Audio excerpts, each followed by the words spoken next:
now call the April 21st, 2026 Finance Committee meeting to order at 6:45 PM.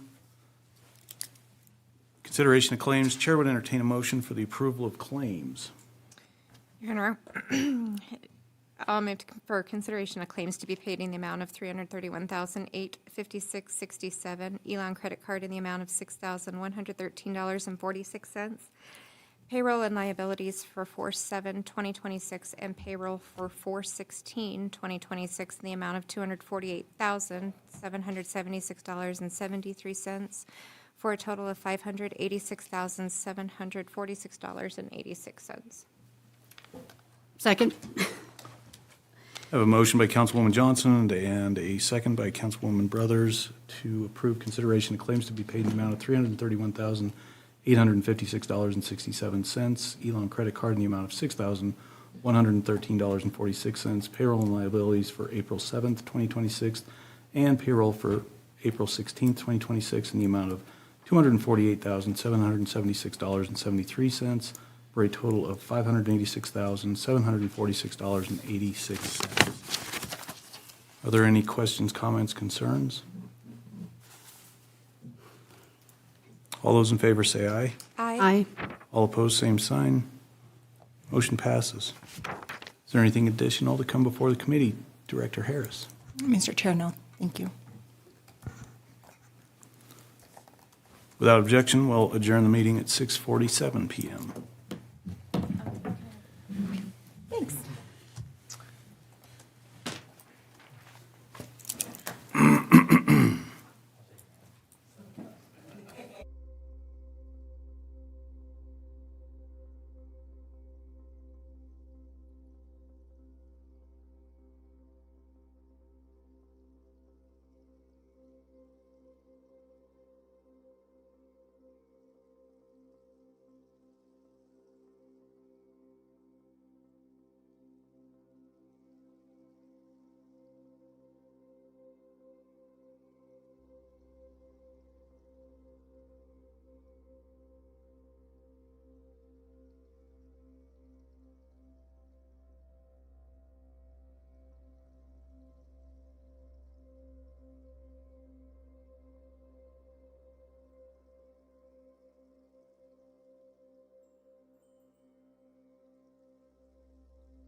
and have a gavel. Need one? Yeah, toss it over. One of mine. You hurt yourself? Yeah. Good. Fancy. I now call the April 21st, 2026 regular meeting of the Riverton City Council to order at 7 p.m. Councilwoman Johnson has agreed to lead us in the Pledge of Allegiance, after which Councilwoman Brothers will lead us in an invocation. If everyone could please rise for the Pledge of Allegiance and remove your hats.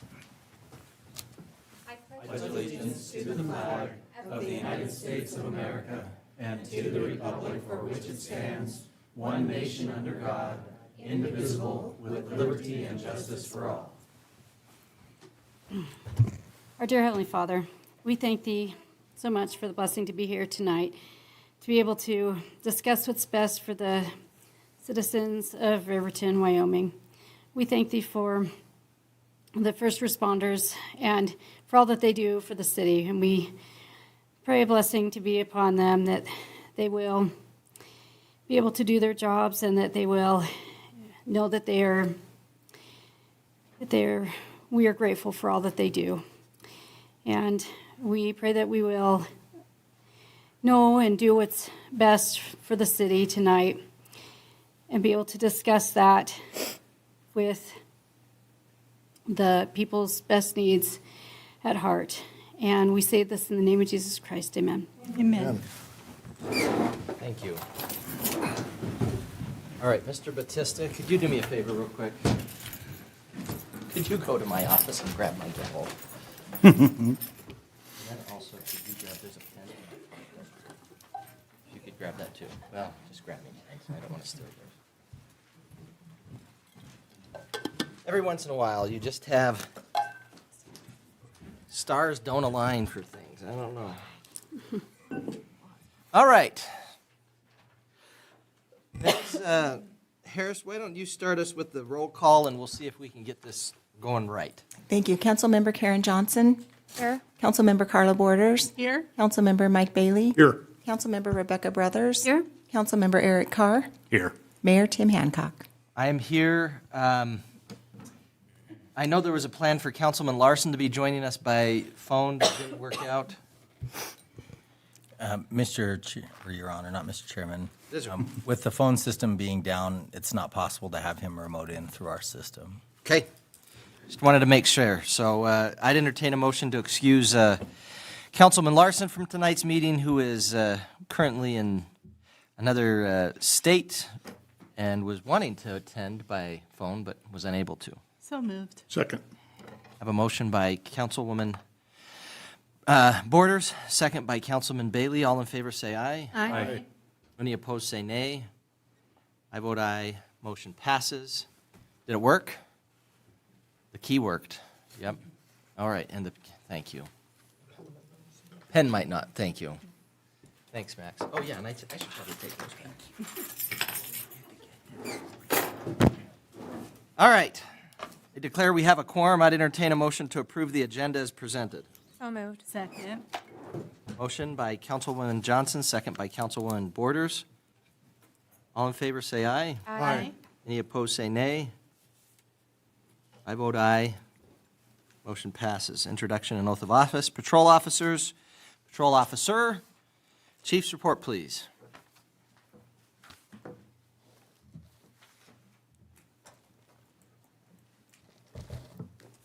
Thank you, Mayor and Council. Tonight we add another member of our to our sworn team, and before I introduce our new member, I'd like to be joined tonight by Lieutenant Amy Filer and Lieutenant Eric Smits to be with me as we welcome our new patrol officer. Perfect.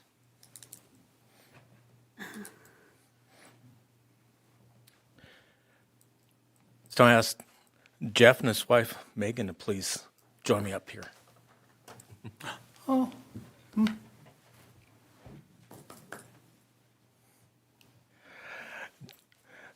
Jeff and his wife Megan come here by the way of the Pacific Northwest.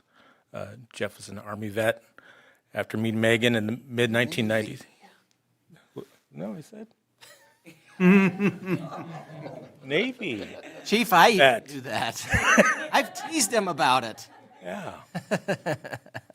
After meeting Megan in the mid-90s, 1990s, spent most of his time working for Microsoft, Amazon, T-Mobile, and a few Seattle area executives. He likes spending his time cooking and hunting and playing golf. They moved to the Riverton area 4 years ago, and he's already put down his roots by buying a new home. Jeff was hired 2 years ago as our first community service officer, and he joins us as being promoted to a new patrol officer. After much prompting and with permission of Megan. This time, Your Honor, we're ready to have the oath of office after Megan, if you would do the honors of placing the badge on Jeff.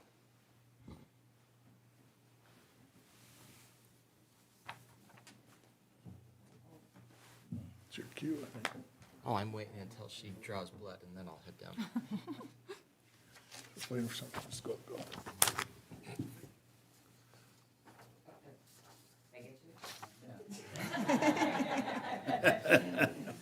Try harder.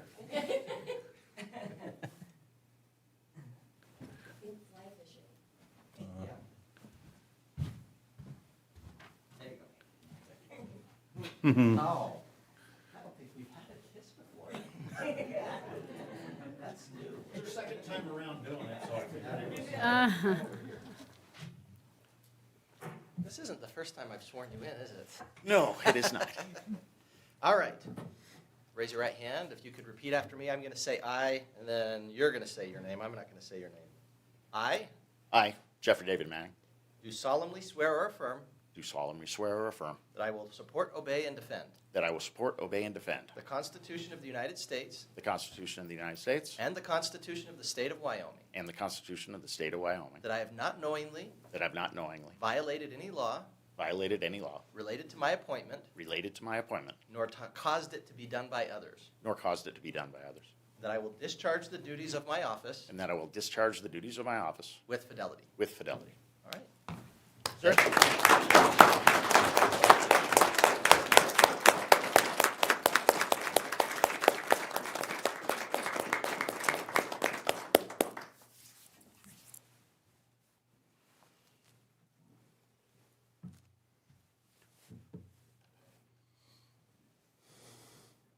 right, good. And you know the drill. Yes. Congratulations. Congratulations. My congratulations, sir. Thank you. Thank you. Welcome. Next.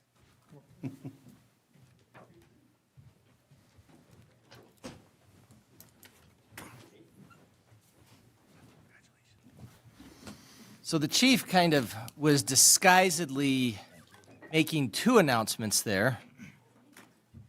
In part, why he had Lieutenant Filer and Lieutenant Eric Smits come up is because we recently have now 2 new lieutenants over at the police department. So very glad to have you both here. You obviously represent 2 different styles of lieutenants right now, with Amy fully decked out in her typical uniform, and Eric fully decked out in his typical uniform. So, both good things. Very glad to have you on board, Jeff. Excited for what you can bring to the department. Very glad to have you available and willing to serve, and hopefully this means that we'll have more opportunities for you to cook for us. So, I think. Part of the reason Chief was lobbying. I know. I was going to ask if he gets a special patch for being the police department chef. There needs to be a competition first, and then we have to decide who actually wins that. So we'll find out. There's some stiff competition. I don't know if there really is, actually, now that I'm thinking about everybody. Sounds like a Mayor, good find out. Yeah. Mayor, there I'll is tell you- another competition this weekend. Yeah? Well, good. That's right. Spending our downtime practicing our And I can tell that you still like each other because your wife is sitting between you. All right, well, great news. Glad to have you on board. I know we have another officer who we're going to be swearing in here soon, but was unable to have things work out for that to happen. So, and certainly appreciate Lieutenant Filer. I'm going to get used to saying it. And Lieutenant Smits for being willing to step up and fill those leadership roles in the department, and many years of service. And I think you both, did you graduate from the academy pretty close to the same time? Eric, you have her by maybe a couple of months or a year, don't you? Yeah, correct. I remember that, so, yeah. All right, good deal.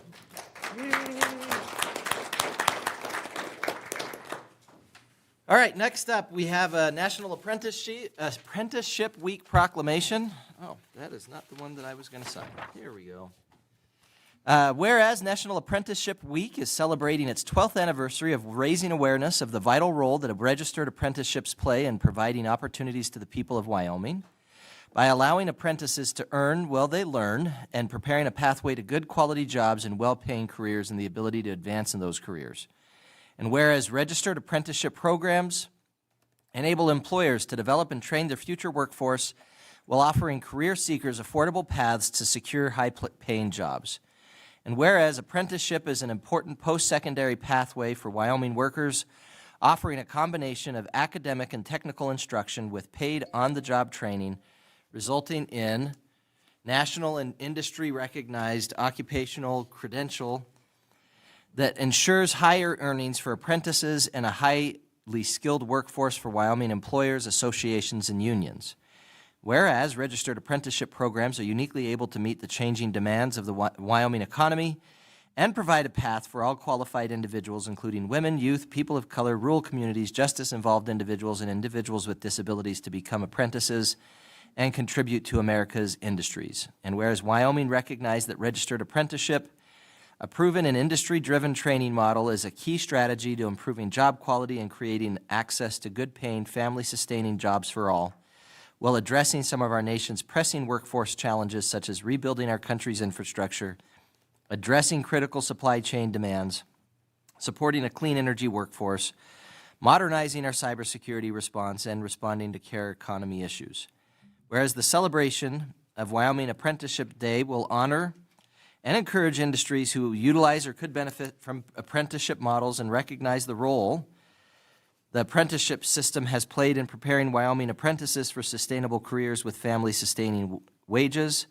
Now, therefore, I, Tim Hancock, do hereby proclaim April 26, 2026 through May 2nd, 2026 as National Apprenticeship Week in Riverton, in witness whereof I have hereunto set my hand and caused the official seal of the City of Riverton to be affixed this 21st day of April 2026. So, always good to have apprentices. Glad that we have people that are willing to, I think that this words it just very well in terms of earning while they learn, which I think is just an incredible thing that can help a lot of different people. I actually have an individual that I had the privilege of prosecuting. That sounds kind of funny, doesn't it? Who has turned his life around completely, and he's become a welder. And it's something that he started, just the same sort of thing, working with others, learning on the job, that sort of thing, and it's changed his life completely. He's been able to maintain sobriety for a couple of years now, and there's a lot of good things about it. So anyway, thank you, everyone, for providing the proclamation and listening through a long proclamation where I stumbled over a couple words. Next up, reports and comments, council committee reports, and council members roundtable. Who haven't we started with lately? Just to throw things off. I think we haven't started with Councilwoman Brothers lately. All right, perfect. Thank you, Your Honor. I had two meetings. One meeting was the Youth Council meeting on, let's see, I have it. I think the 8th was when we last did it. We have it again tomorrow. I will be out of town, so I don't know who Mr. Butterfield asked to fill in, or if he has yet, but To be determined tonight. Okay, awesome. So, we have several things happening, and the kids are doing great things. But one of the things that we did was we went to the Rotary cleanup. We had, I think, 4 kids come, and then my daughter came as well, and we did a great job. I think we had a really big stretch of a lot of trash. And it was really a lot of fun. It's something that makes you feel really good to do, and I'm really grateful that the Rotary does that and gives everybody in the community a chance to clean up and feel good about themselves. So thank you for that. So yeah, Youth Council's working hard, and I think that we're going to work with new Cub Scout troop that's thinking about getting started here, and we're going to talk to them tomorrow. So, yeah, that's it, Your Honor. Thank you. All right. It just so happens that I know a little bit about that Cub Scout Oh, do you? pack. Yeah. Good. I'm actually from Rotary, I am the, what's the word for it? I'll think of it later. Mr. Bailey, let us know about what you've got going on. Thank you, Your Honor. I attended the airport board meeting here this last Friday, and the airport is doing well. We're staying on track with where we were last year with, enplanements and stuff. And, things are moving along very well at the airport. So again, I think it's a wonderful asset we have in our community that helps us get where we need to go, and people to be able to fly in here and visit and all that kind of stuff saves a lot of time and energy. If we didn't have it, we'd be flying into Casper or Cody or Jackson or whatever, so. And free parking while you're gone, and so it's really a pretty good bargain, so. Then also, again, this last Saturday, we had the community cleanup, which Rotary sort of sponsored, and my wife directed. So I got put to work, and we had a great time. We had close to 100 people come out from multiple different organizations and covered a lot of ground, picked up 2 16-foot dump trailers full of trash and took them to the landfill. And, it's one of those where you don't realize until you really get to look and how much trash, blows up in the fences and all that kind of stuff. And so it's very satisfying when you're all done to go out and look, and those places are, clear of garbage and stuff. And again, we just need to make sure we keep our community looking nice. And I know we're not going to have any water this year, but I'll bet the weeds will be fine. They seem to survive and thrive no matter what. So, the next thing is I think we all need to keep an eye on our weeds and try to keep them trimmed down so they don't get out of control. So Almost like they don't even need water. I think they like not being watered, but yeah. So again, great turnout. It's wonderful to see people get out and participate and making our community a better place to live. Then last of all, the Boys and Girls Club breakfast is tomorrow, which is their annual fundraiser. Again, I think we're on our 4th or 5th year, I can't remember. I think it's 4th. But the Boys and Girls Club is doing amazing. They've got over 350 kids now enrolled, which we started out, and I think they weren't sure if they were going to get to 75, and here we are at 350. So it's amazing. And they're in the old Ash Grove School building and doing well, and it's an amazing, wonderful, asset to our community where these kids have some places to go after school and get help with homework and do activities, and they've got a summer program, and so I think it really is a huge help for the community, and so it's an amazing thing. So I encourage you to get out and support them. If you don't go to the breakfast, it's free. You're missing out. But if you'd like, I think on their website, there's a place where you could make monthly donations or whatever, but it's really a good cause for the community. So that's all I have, Your Honor. Thank you. Thank you. Appreciate it. I'm sorry I missed it. Wasn't feeling very well. Hey, that happens. Councilwoman Borders? Your Honor, I had a couple of meetings, both of them related to the semi-quincentennial celebration, July 4th. First, I went to the actual event meeting, and we're in need of tribal dancers. If anyone knows anyone that would want to participate, we would absolutely love to have them with us. We also are looking for some food vendors.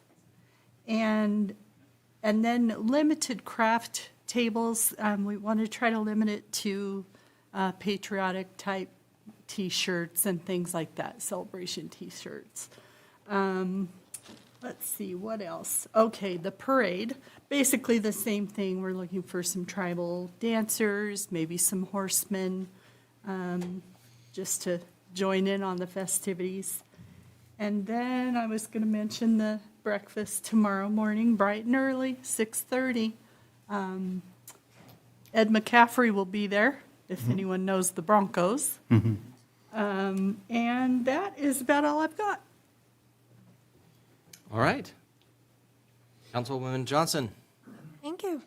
I have not attended any meetings since last week that were scheduled, but I have been in meetings all week long, doing a lot of follow-up and preparing for this evening's meeting. I did want to say thank you to those that participated in the Rotary cleanup. That was very nice to see, and it's good to see that the community's taken an interest in beautifying our community, and I think it's much appreciated, and so I just wanted to say thank you for that. That's all I have, Your Honor. Okay, thank you. Councilman Carr. Thank you, Your Honor. No official meetings, but I did attend the Chamber Lunch and Learn on the 9th with Tim Nichols speaking about the 3/4% tax and the ground transportation and how it relates.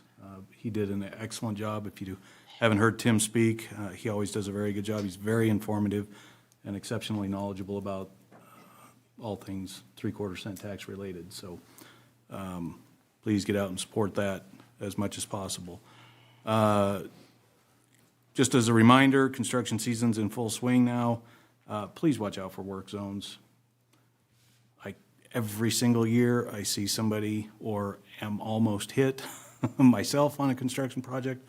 So please watch out, slow down, give the orange cones the distance they deserve. And then just a real quick question for Gary, or maybe Chief Hurtado. Do we have a position open for the community service officer now that, what's the plan there? Sure, Your Honor. Chief, feel free. Yes, so with tonight's promotion, there is an opening for a community service officer. In anticipation of tonight, we did advertise, and there was a selection process, and an offer was extended. We're just waiting for backgrounds and everything else to fall into place. Move fast. Awesome. That's good news. Excellent. That's all I have, Your Honor. Thank you. Okay. Can I just ask a quick follow-up question to that? That's a granted position, is it not? And how long does that grant last, or do we have to reapply for it, or? Sure. Your Honor, yes, there is a 100% grant-funded position. It was a 3-year grant. It ends September of this year, and the grant just opened for us to reapply. Perfect, thank you. Thank you. Good question. And it's been nice to be able to have that, as an option. We're fully funded grant positions, it's just a great thing. All right, Mr. Butterfield. Did I get everybody? I did. Thank you, Your Honor. I do have a few things. First, I'd like to start by highlighting our IT team and for their efforts to restore connectivity, and we appreciate when they respond to these emergencies and assist. Oftentimes, they're the team that's working behind the scenes to make sure everything else goes to plan, so I want to say thank you to them. I also want to express appreciation to the Sheriff's Office because with some of the issues that are happening due to the fiber optic line that was hit, we are partnering with the Sheriff's Office to ensure that all phone calls are being received and services provided, especially those who are in need of emergent responses. In addition to the community service officer update that Chief Hurtado provided. We're happy to announce that 3 of the recently interviewed patrol officer candidates are in backgrounds, and we look forward to continuing the hiring process for those vacancies. I also want to express gratitude and congratulations to Lieutenant Filer and Lieutenant Smits. They've been part of the team for a long time, and look forward to the leadership that they will be providing to our department. There is no planning commission this week, and there are no other meetings scheduled outside of the youth council for this week. I would like to highlight that the Joint Committee on Funding Key Services had opportunity to attend the Wind River Intertribal Council last week, and from that opportunity, the Intertribal Council approved a resolution of support for the optional 0.75% tax that does go towards serving commercial air service, ground transportation or public transportation, and also ambulance service. And finally, Mr. Chairman, I would like to highlight June Bailey as well. Appreciated the opportunity to provide service. My kids enjoyed Sunday morning driving past the area that they cleaned and took some pride in that. So thank you for also assigning me a spot where I didn't have to worry about them getting run over. So I appreciate that. I don't worry about my kids getting run over. You never know.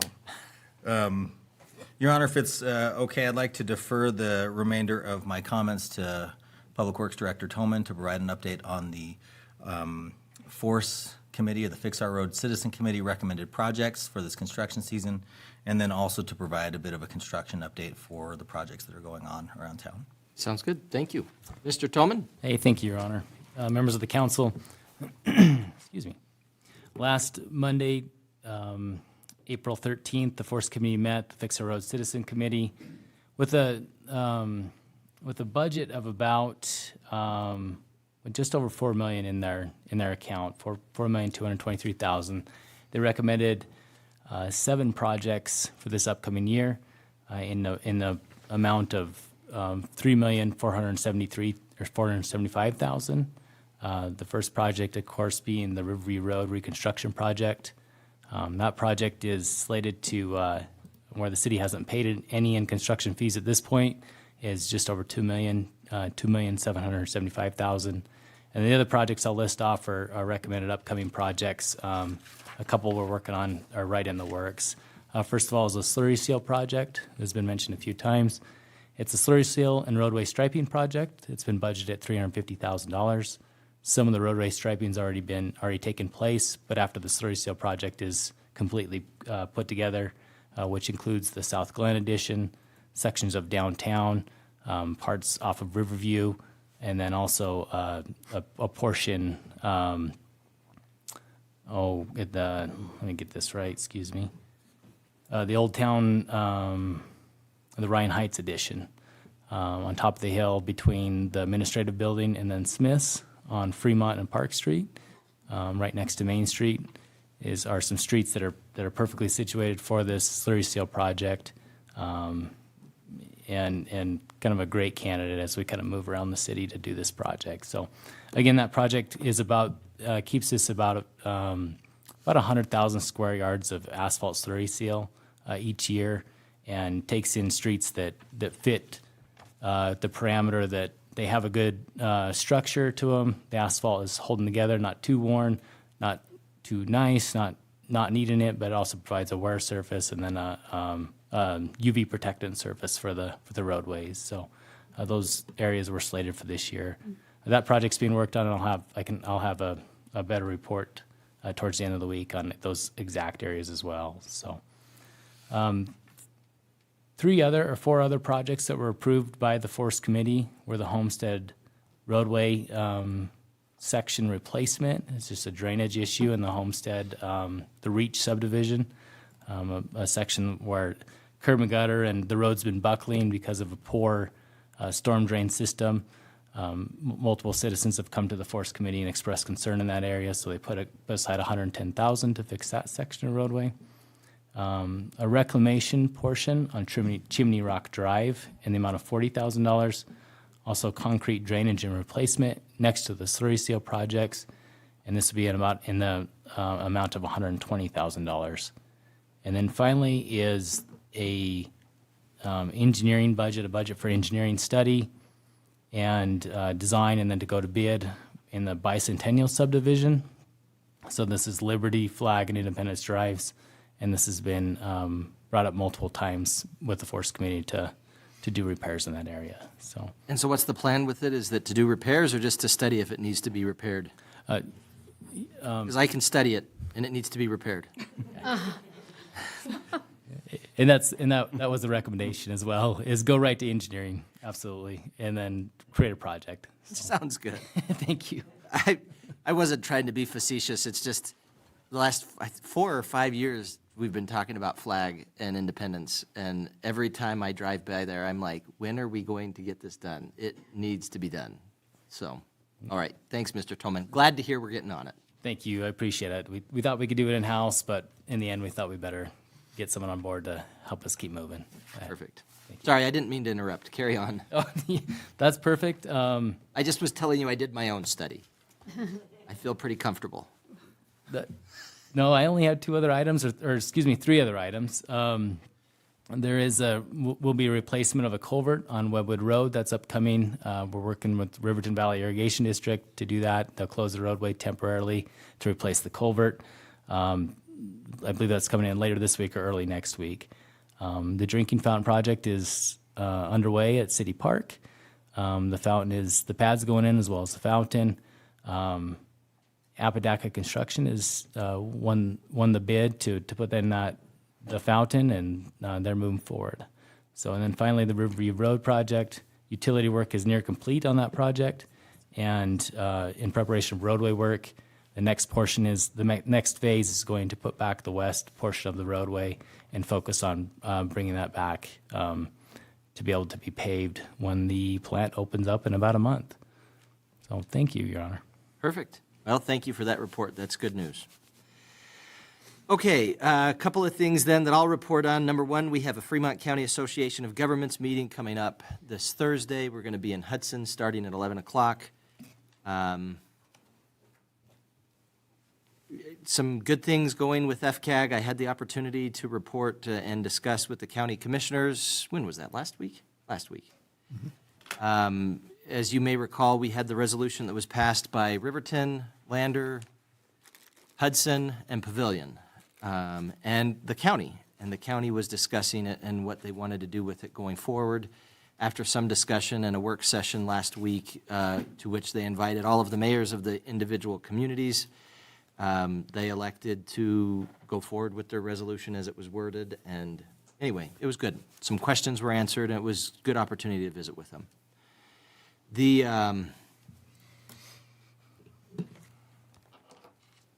I really appreciate, by the way, and Mr. Butterfield doesn't toot his own horn, is that the right way to say it? Yeah. The whole idea that we've had tribal resolutions in support of this is huge.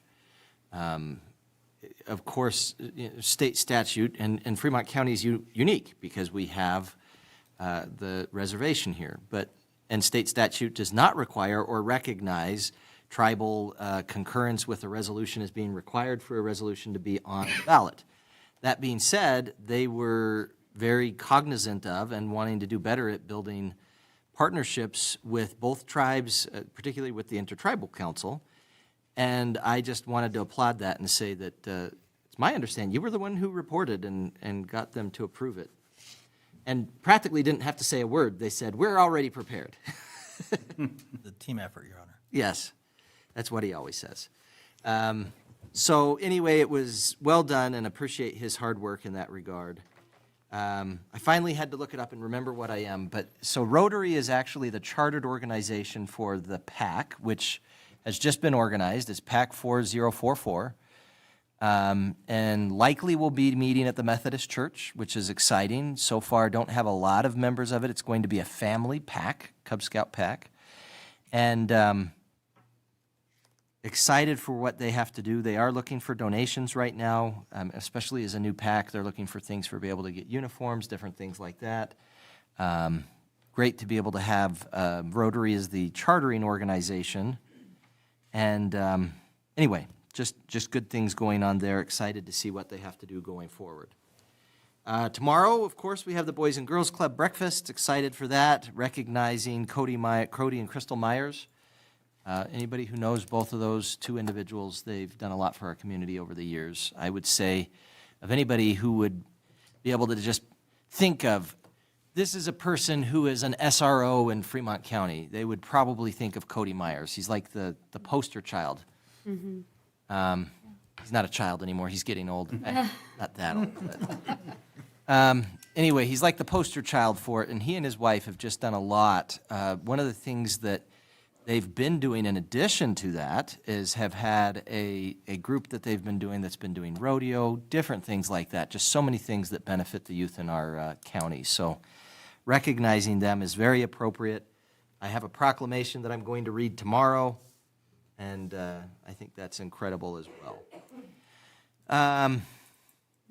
Let's see, so FCAG is Thursday. Oh, tomorrow we have a DUI task force meeting. I haven't been able to attend those for about the last 6 months, but I will be attending tomorrow, so that's good news. We also have a Region 4 virtual meeting for WHAM coming up this week. That's Thursday too, right? 3 o'clock? Trying to remember. I think it's Thursday at 3. I'll double check that. So we have that coming up this week. We'll be talking about different things that affect and can benefit our community through WHAM as an organization. So that's great news there. Your Honor, that WHAM meeting is tomorrow at 3. Tomorrow, yeah. I'll be there. It's on my calendar somewhere. It's on some calendar. I have too many of them. But that's what we have going on. That's what I've been able to attend and be able to participate in, and certainly appreciate that. Oh, one more thing, Wind River Visitors Council. For those who don't know, Wind River Visitors Council is the Lodging Tax Tourism Board. It's a group that is a joint powers board that is basically set up to take the lodging tax funds, if you're aware of that. If you stay at a hotel in Fremont County, there's a lodging tax that's applied to your lodging. And those funds will go towards encouraging tourism in the area. So that group is the source of the TAD funds, or the Tourism Asset Development Funds, that the city is part of getting sent out to different organizations. And some of the discussion lately has been that they had voted, and we've talked about them a couple of times, and they had discussed, well, wait a minute, the Uniform Municipal Fiscal Procedures Act, or UMFPA, as it is more commonly known. It's not commonly known as that. We want to make sure we follow that, and so they had voted and said, we're not going to go through and come to the communities to have our budgets approved anymore. That's a little bit of a difficult pill to swallow when we have a joint powers agreement between Riverton and all of the other communities in Fremont County that says that's what you're supposed to do, is come to the different communities to have your budget approved. After that vote, had an opportunity to speak with them a little bit. Our representative explained that it just puts us in an untenable position, and if you're going to do that, if you're not going to be having that come for each of the communities for approval for the budget, then if we don't do something about that as the city of Riverton, we're not enforcing our joint powers agreement. We're needing to enforce a contract that we have entered into. So after some discussion, I think what they're going to do is move to rescind that and go back to the way that they've done it, which is in accordance with the joint powers agreement. So just FYI, hopefully that goes forward and all is well. All right, well, that's it for me. Anyone in the audience wishing to address the council regarding an item that's scheduled for a public hearing, you'll be given an opportunity to speak during that public hearing. But if you want to address the council of something that's not set for a public hearing, you can come up now, or when an agenda item is called that's not set for a public hearing, feel free to come up then too. Different mayors do things differently. I certainly don't want people hollering from the gallery or from the audience, but I do not mind at all. If you want an opportunity to come up and speak, please come up and speak. The only thing I ask you to do is, number one, keep your topics germane to whatever is being discussed if you're going to come up during an agenda item. Number two, keep your comments to 5 minutes if you're an individual or 10 minutes if you're a part of a group. Just split it up between you and the other members of the group. And number three, keep your comments such that they're not going to be fighting words or something that's going to directly comment on the character or attack another person, so that we can have it remain professional. So if you could come up, tell us your name, and if you're with an organization, the organization you're with, we'd love to hear from you. And you have to speak right into that mic. I'm Chuck Rogers. I'm speaking for myself. And let me pass 3 pictures around, and this will relate to what I'm talking about. 1, 2, and 3.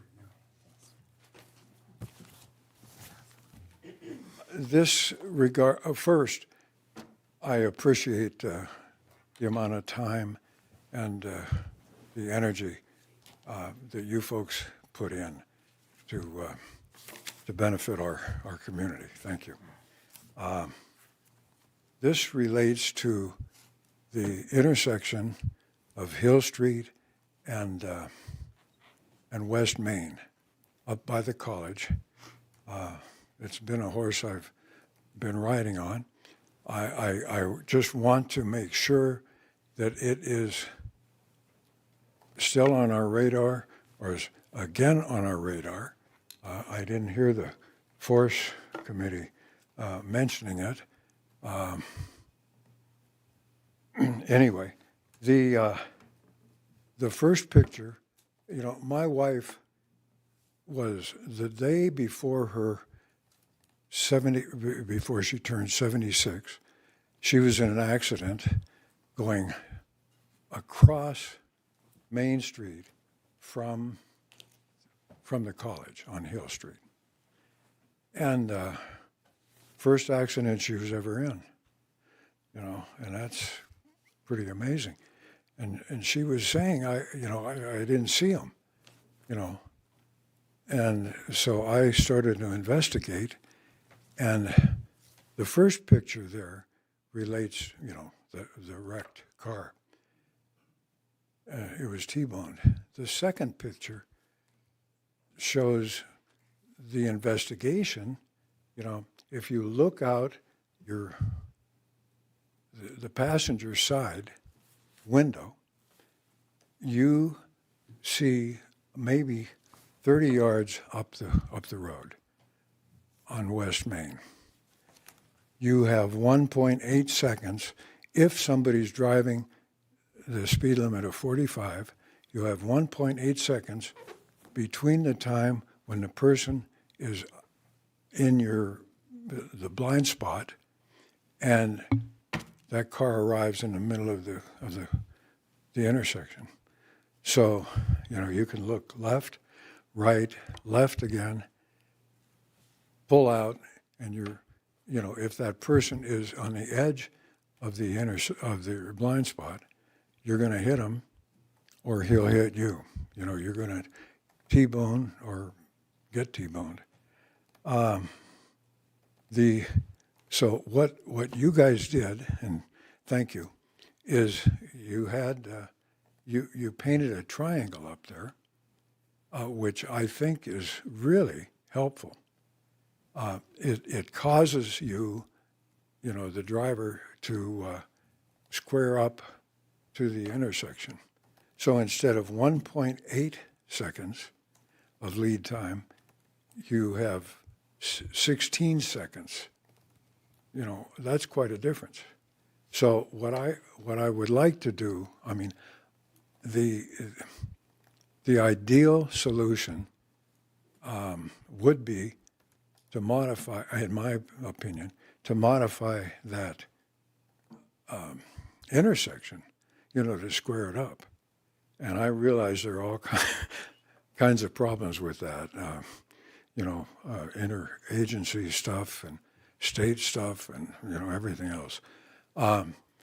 So I think this is not a bad second solution.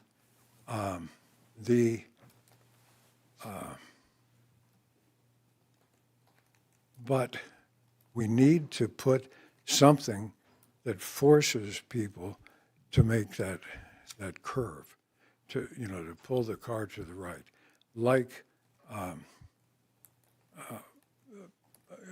small bump or a curb, or an inch raise up on the triangle, something that will allow trucks coming up Main to turn without ruining anything, but also forces a driver to square up to that intersection so that he has 16 seconds of lead time rather than less than 2. I think other solutions, in my opinion, are not as good. If you enforce a 30-mile-an-hour speed limit instead of 45, then instead of 1.8 seconds, you have 2.7 seconds. You're still dead, If you have a light there, if somebody rides a light, runs a light, you still have 2 seconds. So I think, the number one thing is to do something with that intersection. So anyway, I want to get that back on the in your focus, and thank you. Thank you. Appreciate it, Chuck. Good reminder. We've talked about it a couple of times, and just so you know, even before you came tonight, we had talked about this just about a month or two ago. So it's not being forgotten, but there's some complications, as you know. Oh, I know. It's an interesting situation where it's not technically our highway. I realize that. So it gets hard. But I think, somebody else is going to get killed eventually. There's one person I know of, I think 2 have died there from that. Right. From wrecks there. There are, 2.5 injuries per year over like a 15-year period.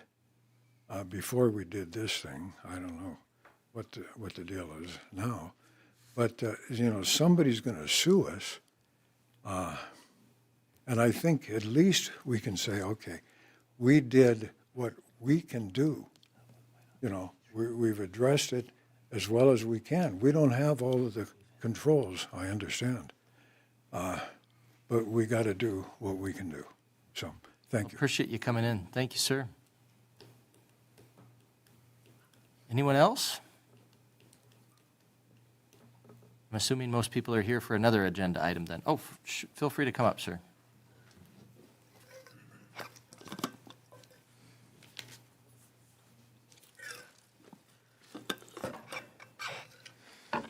Just so you know, new fancy technology, but we have time here so you can keep track of where you're at compared to 5 minutes.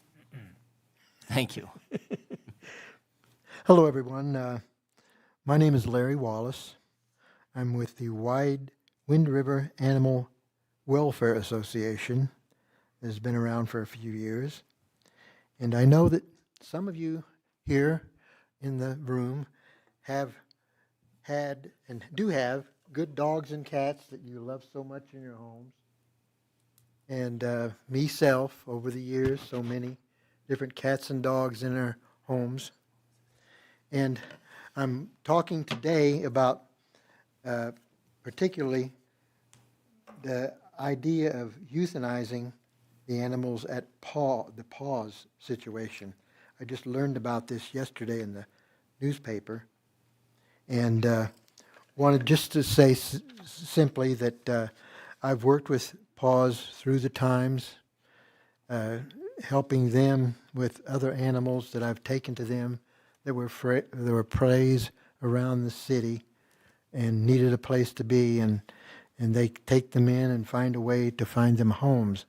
I even found a dog myself years ago at the PAWS that I've had for many, many years, and she was such a good dog for me at home. What I would like to say is that when we think about there's so many cats and dogs there that need to be taken care of, I do believe that in our Riverton community and even in the whole area around our areas, there are many, many people who would like to have good dogs or cats, taking them into their homes. So I think if we get out a lot of information about what can be available there and how they can do that, is a way to sort of bring more of those cats and dogs out of the PAWS and maybe into home situations. I plan to talk with the PAWS this week or next week about the situation that's happening there, because about a month ago I was out there at the PAWS place and looking at all the cats and dogs they had. They had some really good small dogs and bigger ones, and some barked and some wanted to be petted. And so it was fine to see what was going on there at the service that they offer. I'm planning to get this information out about the need some help for the cats and dogs to find homes. I'm good at doing posters and things like that, and also getting things around to different communities like the churches and other things to let them know that they need to come out to PAWS and look at the animals that they might want to take at home. I also certainly realize that we have local access on number 191 on TV, and I found that to be helpful to me to find a lot of things happening around the city. So I think if we put some information more on that about the needs of the animals to have good homes and to take away from the PAWS so that they have good homes. Certainly I've worked with some of the tribes about the spaying that they have going on a couple times a year to help keep the puppies and kitties, out of the way when they don't need to be in the situation. I also think we need to think about Facebook as a possibility, sort of open up some of these possibilities for these animals to find new homes.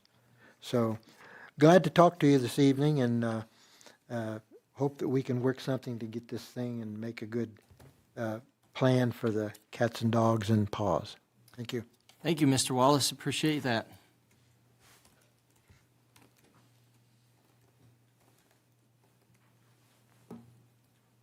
All right, we'll move on. Thank you for our two that were willing to come up and speak. Anybody that's ever done that knows it's a little bit nerve-wracking. It is for us, too. All right, consent agenda. Administrative Services Director, please read the consent agenda items by title only. Yes, Your Honor. Minutes of the April 7th, 2026 regular council meeting, minutes of the April 14th, 2026 council work session, minutes of the April 21st, 2026 Finance Committee meeting, Finance Committee recommendations from April 21st, 2026. All right. We have any, well, I'll just say, what's the report recommendation from the Finance Committee, Mr. Carr?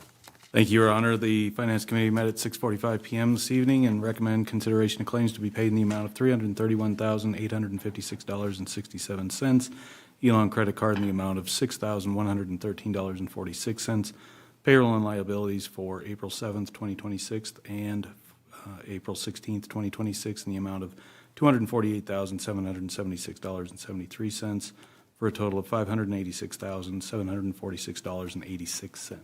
All right, I'd entertain a motion to approve the consent agenda as presented. So moved. Second.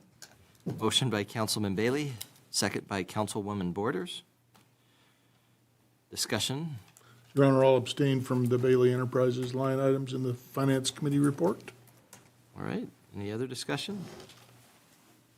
All in favor say aye. Aye. Aye. Any opposed say nay.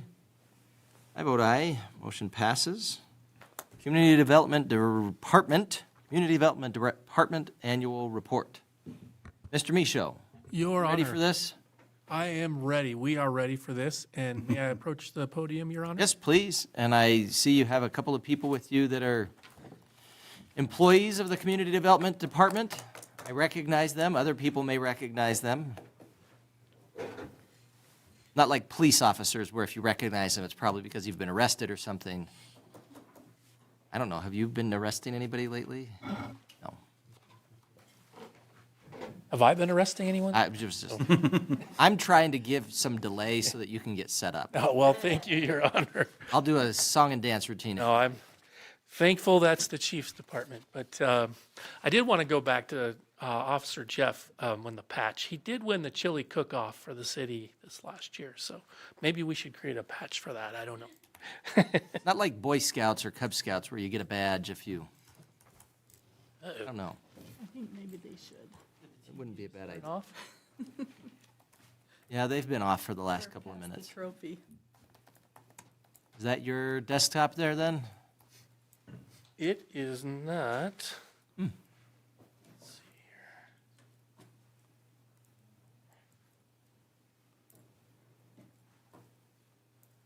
here. Yeah, this is your department, isn't it?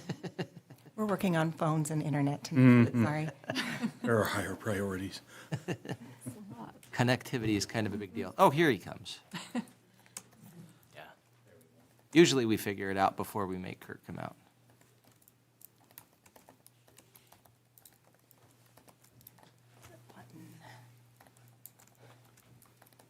That you're not in presenter mode?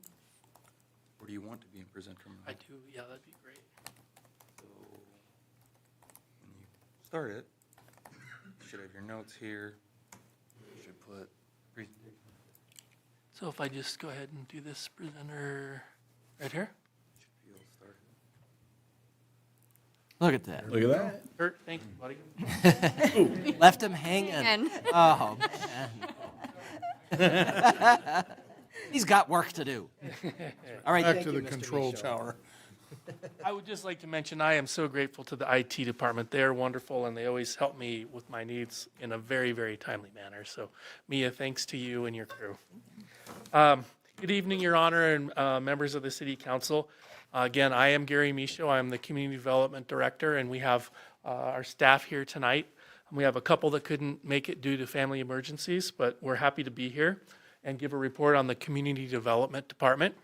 Just a little overview of the Community Development Department. We oversee planning, zoning, permits, registrations, contractor registrations, and building permits and code compliance, and building maintenance. And this is our department mission. It's taken right off our page from the city website.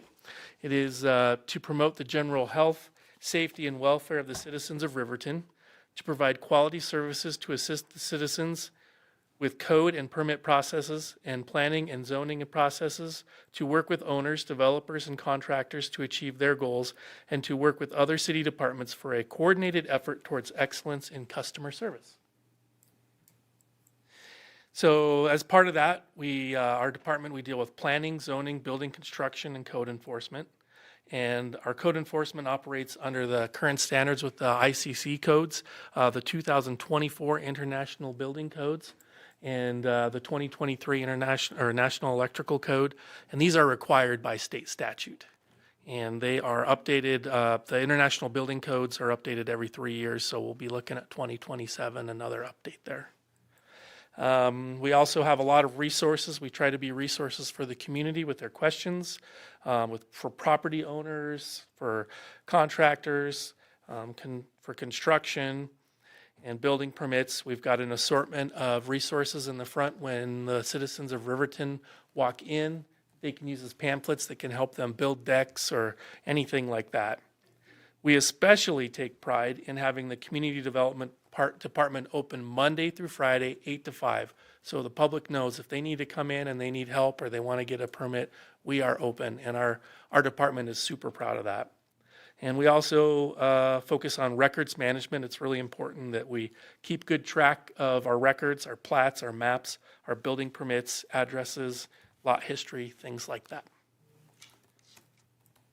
We have 4 full-time professionals in the community development side. We have myself as the community development director. And we have Aaron Troyer, he's the facilities inspection manager. Christy Peterson, who was the permit technician.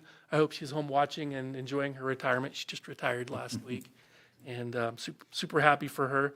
And then we have Chelsea Porter, who is our community development clerk.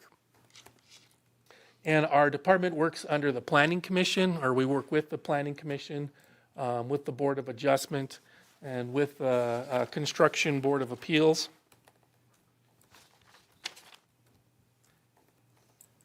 And I guess next, Chelsea, is it okay if I hand this off to you for a presentation on the planning side of things? Your Honor, council members, I'm Chelsea Porter. I am the clerk for the Community Development Department. In this position, I work directly with the Planning Commission, but the Community Development Department is over the Planning Commission and the Construction Board of Appeals. So you also hear the Board of Adjustments. That is a subcommittee of Planning Commission. It's a little breakdown there for you. So for fiscal year 26, I started compiling the list based on what happened in actual fiscal year 26. So here is a breakdown of the meetings that we've had, some of the economic drivers, and the actions that we have had happen. Since my time as the community development clerk in November of 2024 through March of 2026, that chart kind of gives you a breakdown of the different projects that I've been involved in during my time. In an effort to save everybody's time, I will not go through each one individually. Oh, we were planning on that. Christy helped us put this together before she left. I'll let Gary take it back over from there unless there are any questions for me. Any questions? Did Christy retire just to not have to do this? Is that the power of not wanting to present? Making suspicion. Yeah, I was wondering. Thanks, Chelsea. We Thanks, do believe Chelsea. that's correct, yes. And so our Planning Commission and Board of Adjustments meets the first and third Thursdays of the month. And so we have them almost regularly unless there's no official business for them to address. But Chelsea, thank you for that. I appreciate it. So Christy did put this chart together before she left for us. This talks about the building department and the permits. Over the past 3 years, we've processed almost 1,900 permits. Actually, I did some calculations. I think she processed almost 20,000 permits in her time, building permits with the city of Riverton, which is impressive. Construction trends, we had new single-family residences 11 in 2025, which was a 37% increase over the year before. 41 major alterations and material projects for residential improvements as well. And then if you look on the top row there, you'll see that we have re-roof permits from 23, 24, and 25. We had a hailstorm, was it, Aaron, that came through? And had a lot of re-roofs in that time, 700 and some. It was incredible. So we're just getting through that. And then we had that big windstorm that came through 3 or 4 weeks ago. So now we're seeing a lot of re-roofs come through again. And I guess it's just what happens with the weather. But a lot of stuff going. We're seeing the building permits are staying strong. A lot of stuff going on. And things are going really well there. As far as the code enforcement process, our mission is to safeguard health, safety, and property and public welfare through the enforcement of city-adopted technical codes and ordinances through the enforcement and also through education. And the compliance process, what we try and do is we get a lot of citizen reports and we'll try and address those. We also do employee observation, but once we learn about something, we try and take a lot of time to research and find out what's really going on before we do anything. And then we try and work with the people that are involved to solve things amicably, find out what's going on, and just resolve the issues versus creating a lot of conflict there. Common neighborhood issues, we've got construction without permits or illegal structures. We see that in contractor registration, temporary merchants. So when you see these food trucks around town, across the street or whatever, they have to be registered with us. And so we keep track of that, home occupations, things like that. Mr. Michaud, and if I recall, that temporary permitting process came about with Councilman Carr? Or who was it that came up with that? When did that come about? Do you remember? For the temporary merchants? It was just before It was just before you came in? Slurs. And I think it's important for people to recognize that because our code as it stands would suggest you can't be just selling food on the street corner. And so we wanted to build, because the recognition was food trucks are becoming a thing, we wanted to build into our code a way that we can do that. I mean, even we had, of course, Phil's Dog Shack, which has been around for years, but we kind of cobbled together some sort of Frankenstein way to be able to have them allowed to operate. But the temporary merchant permit just makes that much easier. And appreciate all the work you do with that. Well, thank you. I have to give credit to Chelsea for that, and she makes the process really easy. So if you're a temporary merchant out there or you want to become one, contact Chelsea. She'll get you set up quick. And it's not a complicated process. We just want to make sure that you're certified with like the Department of Agriculture so that you're not like serving something that's illegal. Properly preparing. Yeah, properly preparing food. That's a good way to put it. And we want to make sure that we're aware of you and we know how to get a hold of you if there's any issues and you're registered. I mean, it's not a very complex thing. And Sales tax. yeah. Yes, complying with the sales tax requirements as well. Mm-hmm. Anyway, just Thank you for that, Mary. Appreciate it. Yes. And again, just contractor registration. So if you're going to be doing work in the city of Riverton, I just want to take this opportunity to say, make sure you get your project permitted. And also, if you're a contractor, please come in and register as a contractor with the city. Again, you just need to contact Chelsea. You can contact me too. We just want you to get set up. All right, and then our building inspector, he works closely with property owners and contractors during the conceptual design phase, also during the construction phase. He completes inspections throughout a project's process. It's not typically like, okay, you get the building permit and then we do the final inspection. There's usually inspections that happen throughout that process. He provides great expertise in building construction. He's ICC certified. He's done a great job getting some certifications with that. Including the building plan reviews. He does a lot of all of our building plan reviews and ensures that our codes are followed. So through that whole process, we try and collaborate and work closely with contractors, property owners, everyone to help make sure that this process goes as smoothly as possible. And you have someone here with you that kind of looks a little building inspector-y. Would it be possible to have him come up to the mic and introduce himself? Your Honor, we could absolutely have him, and that's actually a great continuance into what we're doing with our next parts. We want to highlight some of the projects that have been going on in Riverton over the next year. So, Aaron, if you want to come up and introduce yourself real quick, and then we'll... Hi all, my name is Aaron Troyer. Happy to be here. We'll just go through some of these projects. There's not a lot to note as far as negatives. They all went really smooth, all the commercial stuff this year.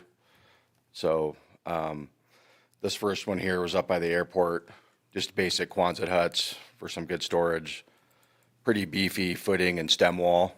The only issue with that was there appeared to be some ash in the soil and it looked like kind of could be concerning, but engineer checked it out and it was fine. So other than that, it went smooth, and it's not quite done yet. They still have to do some flooring, mono slab, and some door work, and then it'll be complete.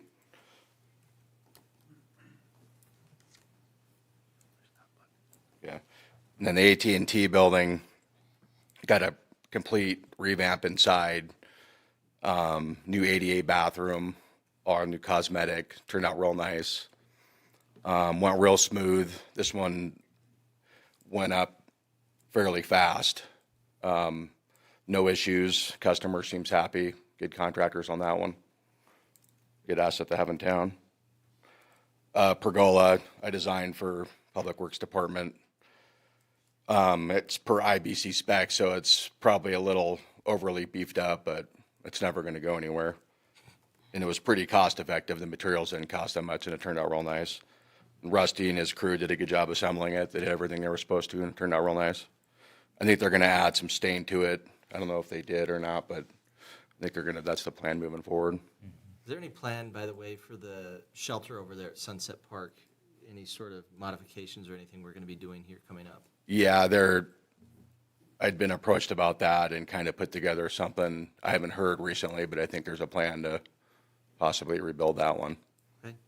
This one's kind of neat because it's got slats on top too, so you could add like a temporary shade or something if you wanted to, or you're in an event or whatever, hanging out underneath. Great. This is the Freedom Liquor Edition, a new refrigerator area, all new refrigeration units. Turned out real nice. They tied it into the existing building real nice. It's not quite complete yet just due to some of the reefer stuff, but yeah, they're very happy and they'll be able to stock more. Fremont Center, figured we put this in there because it was a county project. They got a new Duralast roof, quite a bit of square footage, large roof, turned out real nice. The airplane hangar turned out exceptional.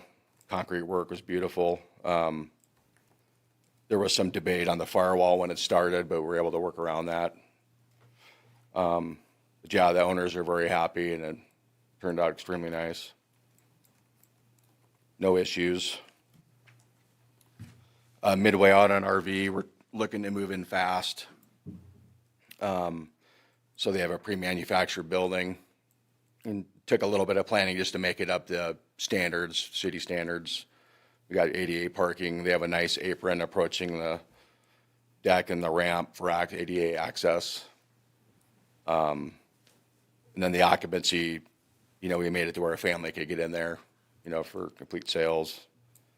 And they seem to be happy. I'm not sure if their plan is to stay there or not, but I think they're doing well so far on sales and everything. So we'll see what happens with that. I'm not sure what their future plan is, but it's set up to where they could stay. Smart Start preschool. You can see the picture on the left there. It's a 2,000 square foot addition, increasing their school size. It's the mono slab is a structural mono slab, also with the footing. We went with the ADA bathrooms. It's not so much the kids are going to need them, but for future if they end up moving or selling. So nice ADA bathrooms and egress getting out and entry ADA. And then the Riverton High School auditorium went very smooth, about as smooth as it could be for a project like that. Turned out it's beautiful. I don't know if everyone's seen that or not, but it holds around 800 people approximately, 850 people or something like that. Gary might have the exact number, but. That sounds about right, yeah. But it turned out really nice. I'd recommend taking a look if you haven't checked it out. They've been doing a lot of plays and different stuff there. They've been using it a lot. Good. Yeah, it's an awesome facility. It actually was a little bit of a competition between them and the middle school, but the middle school was able to do the first plays there, and they kind of have that as a feather in their cap that they were the first ones to use it.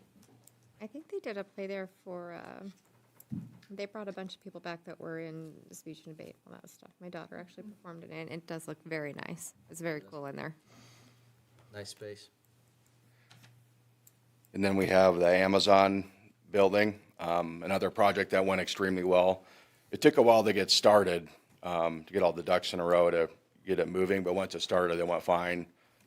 And the winter cooperated because they had a lot of concrete work, which would have been a problem, but the way the winter was, it didn't even matter, it didn't phase the project at all. Turned out real nice. Customer was happy. All the deadlines were met. They were worried about that, but they met it right up to the deadline. They were finished right on time. They ended up using electric heat and not gas. So that was kind of different, but other than that, everything turned out real nice. Not that that didn't, but it was just different, you know. And I think the customer's happy. We haven't heard any complaints. And then the new hospital, I only had one inspection there that was for the gas, natural gas system. Other than that, the city, the Department of Health is taking over that, and the city hasn't had much to do with it. But that's looking really nice. It's a neat floor plan. When you walk in there, it's all open, the windows and everything when you go inside. I think that's going to be really pretty when it's done.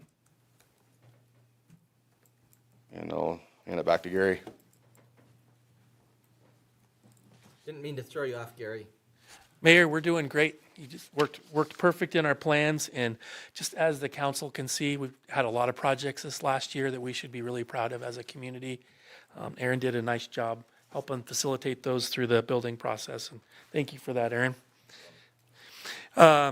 And also under our department, we do have the building maintenance department, and Blaine Hughes is our building maintenance coordinator. He came on this last year. He's been doing a great job. Blaine is back here.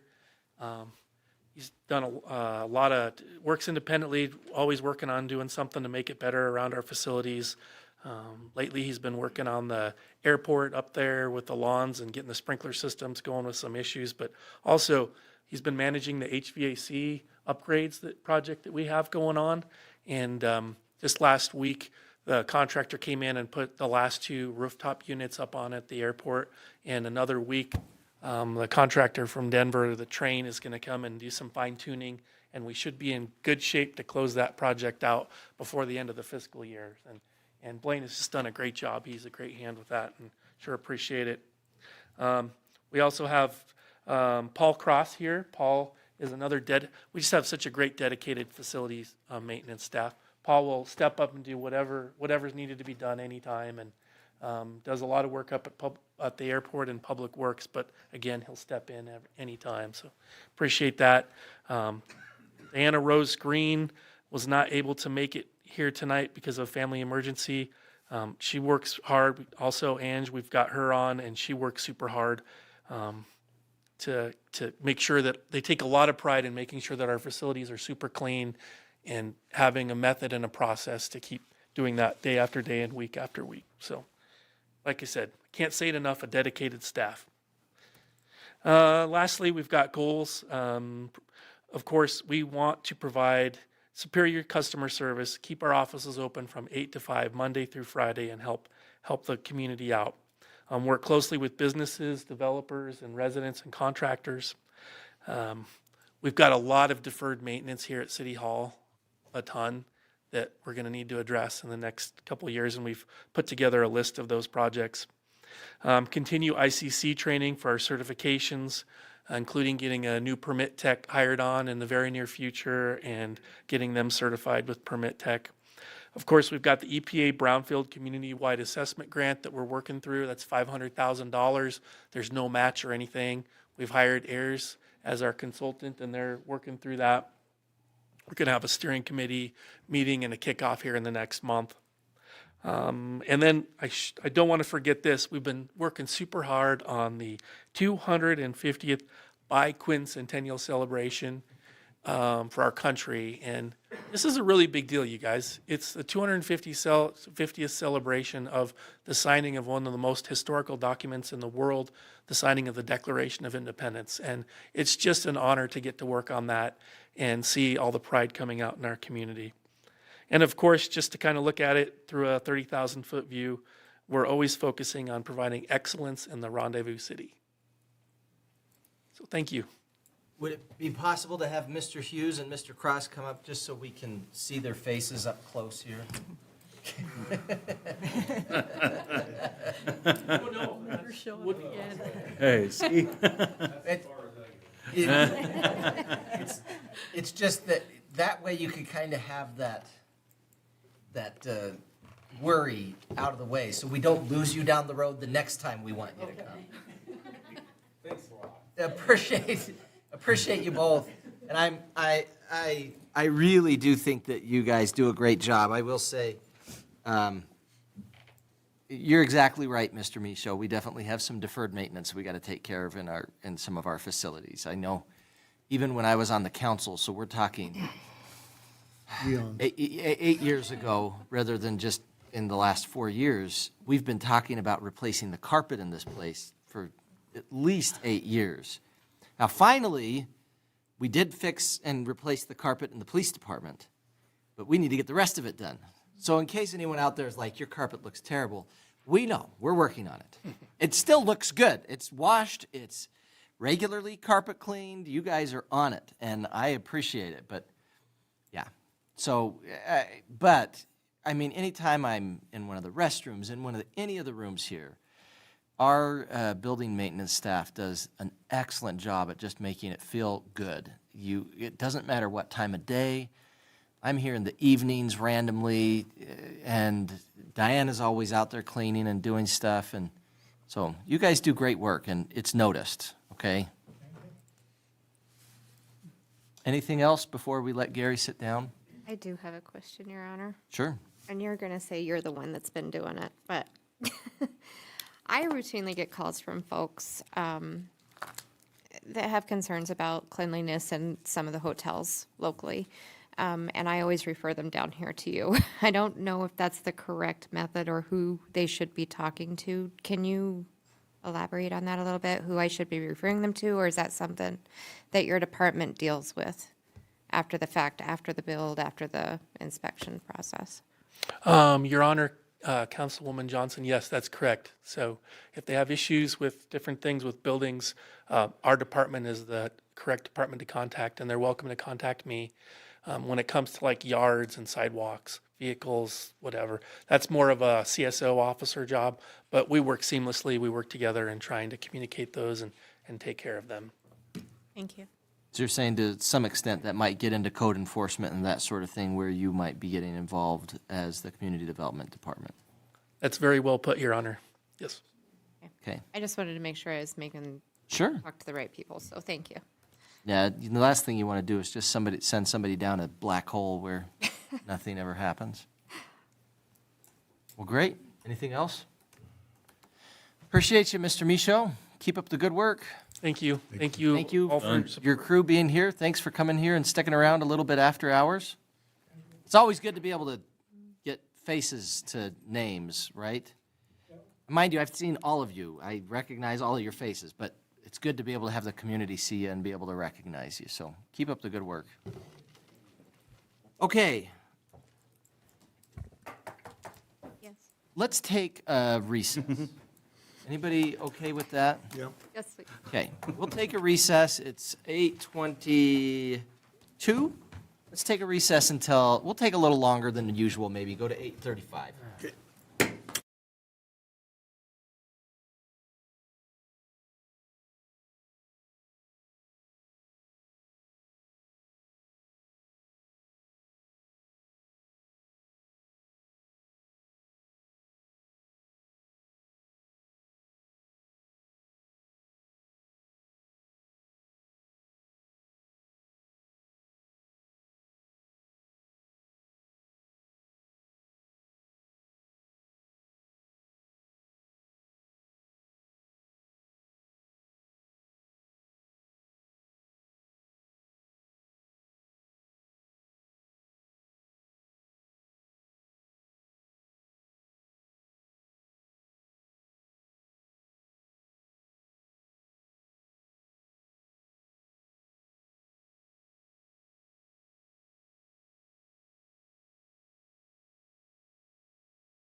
8:36. I even had a longer break and it still wasn't enough time. It's my own fault. We are back in session for our regular meeting at 8:36. Just got done with the Community Development Department annual report. Next item on the agenda is consideration of Resolution 1549, 1550, and 1551, utility rate adjustments. I guess, do we have a motion in regards to this agenda item? I know we had approved the agenda as was, but did we want to go through this tonight, or where do we want to go? Your Honor, I would suggest with the amount of stuff we have left and that we move this discussion off to our next regular meeting. Okay, so would that be, I guess, would it be to table it, or how would we do that? Just kind of set this at the next agenda? Your Honor, it's not necessarily to table because you don't have a motion on the floor to table, but I think you could remove it. You'd amend your agenda to remove it if that's what you wanted to do. Okay, so your motion is moved, to amend the yeah. agenda to remove it. Do we have a second on that? Just a quick, I'll second, but we're not going to run into any delays on budget if we, No. yeah, second. Okay. Motion and a second to remove item 13 from the agenda. Get this set up for our next council meeting. All in favor, say aye. Aye. Aye. Any opposed, say nay. I vote aye. Motion passes. Item 13, we'll move that on. We'll have our opportunity for people to discuss and everything. I'm just curious if any of our audience members came here to speak to this. Maybe we should hear them since they bothered to Could- come here. Was there anyone here who was wanting to talk about utility rate adjustments? Why don't you go ahead and come on up? We can hear from you now, and then if you want to come back at our next meeting, you're welcome to as well. It'll give you some time to do your homework. Sure. We like homework. If you recall, Chancey Wolzeski, I was here last year. Yes, and that's why I didn't say your name, because I never have done well at your last name. I'm sorry, Chancey. That's fine. If you recall, Mr. Mayor, I told you last year that I was going to be here. I was going to ask you guys a question this year. I told you that I was going to come here and ask you, did my rate increases help us catch up on projects, or have we fallen farther behind? You followed that up with a discussion regarding the number of projects outlined in the capital improvement plan. That number that got kicked around last year was 20. So my question would be, how many projects did we knock off of that list, and how many projects did we add to it? Great question. We could discuss that more at the next meeting. I can tell you, we had a lot of different things like ultraviolet and the, what is that called for the, I knew I was going to butcher it. Your Honor, yeah. The ultraviolet room for disinfection, and then also the clarifier project. There were several, and I'm so glad that you've come back. This was something staff discussed because we anticipated this question. So if you want, we could report next time, or we could report now. It's up to you, and kind of let you know. We're good either way, Mr. Lazeski. I'm happy to come next time. Okay. I do have one other follow-up from last year. Great. There was a lovely couple here. I apologize if I butcher a name. I believe it was Linda Drury. She was complaining about a fire hydrant that hadn't been fixed in a couple decades. I think a year is a pretty decent timeline for getting something like that fixed. I'd like to know if that has been fixed. Perfect. We'll make sure we discuss that. I think that was something that we took care of almost right away. Yeah. I think that was part of the Spruce Street Yep. improvement project that it was replaced.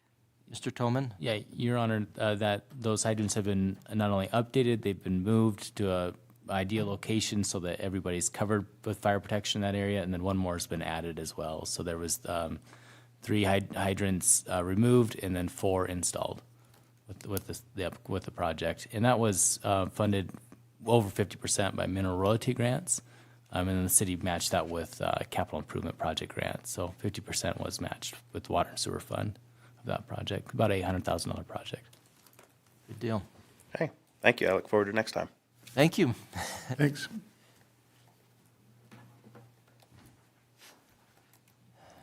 All right. New National Opioid Settlement Agreement 6 Remnant Defendants. Just the title of this just excites me. Mr. Butterfield, tell us about it. Thank you, Your Honor. A lot of this information is in your packet. I'll be brief because I know you have a lot of business tonight. Essentially, there is another opportunity to participate in nationwide settlements as it relates to the opioid epidemic. The sixth remnant defendant settlement is dated and became available in February of 2026. And what it does is it identifies 6 regional pharmaceutical distributors and dispensers that were not part of the initial major opioid settlements. These 6 remnant defendants settled in an amount of $97,625,000. And unlike the previous settlements, these funds will not be routed through state attorneys general, but directly allocated to participating local governments. The city of Riverton has opportunity to opt into this, and it is eligible for 0.0023% of the $97 million. That equates to $2,310.94, and that's an estimate at this point. So if you choose to opt into this settlement agreement, that is what is estimated that will be received in a one-time payment. Thus far, the city of Riverton has received to date, and this is as reported on the National Opioid Settlement website, $246,312.62. There will be subsequent settlement payments pursuant to the agreements that the City Council has already entered into, and we anticipate receiving an additional approximate $500,000 from the other settlements that you've already engaged in, and that would be, and excuse me, I had a mistype in the staff report. I had said through 2037, but I did not take into account the additional Purdue family settlement, and that runs through 2041. So these are funds that will be allocated annually for the, several years to come. Your Honor, with that, I recommend that you enter into this agreement and give signatory authority to the city administrator to get those documents off. Okay. I'd entertain a motion to do that. Opt into the 6 remnant defendant settlement agreement and give signatory authority to the city administrator for us to enter into that litigation. So moved. Second. Motion by Councilwoman Johnson, second by Councilwoman Borders. Any discussion? Who would be the attorney on this? Your Honor, forgive me, I'm forgetting the name right now. Let me provide it back to you. It's the same attorney that has been working with us on the 1YO and 1YO2 settlements. Okay, that's what I thought. Okay. All in favor, say aye. Aye. Any opposed, say nay. I vote aye. Motion passes. Consultant selection, real estate services, Mr. Butterfield. Thank you, Your Honor. If you don't mind, let me just pull up the right report. Oh, I'm trying to rush you. That's my goal. Okay. I'm ready. Go ahead, please. The City of Riverton has engaged with a local licensed real estate broker since 2011 to assist with the marketing and sale of lots located at the RIW Industrial Park, Energy Industrial Park, and Wind River Air Park. The city has also relied on this broker to assist with other professional real estate projects and services.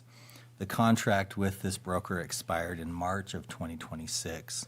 In light of that expiration, the city solicited statements of qualification and experience from local firms, and specifically firms within the corporate limits of the city of Riverton.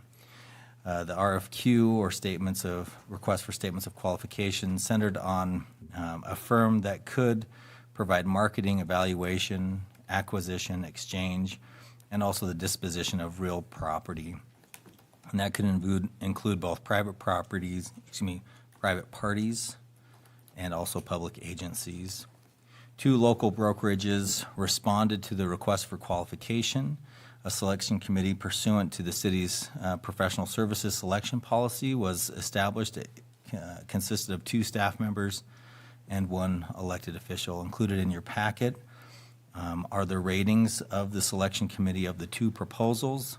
They were rated across 4 metrics: the submittal quality and completeness of the proposal, the experience of the firm, the qualifications specific to the project team, and then also an understanding of the requested services.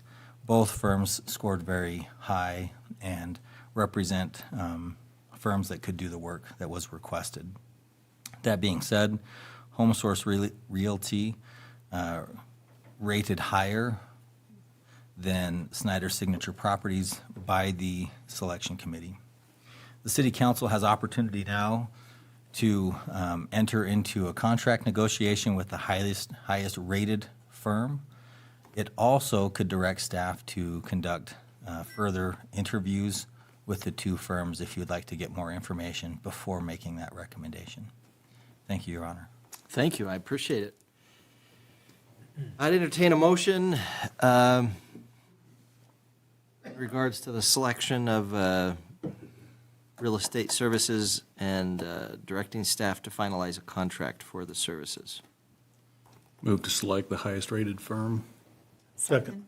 Motion by Councilman Carr, second by Councilman Bailey / Councilwoman Johnson. Any other discussion? All in favor, say aye. Aye.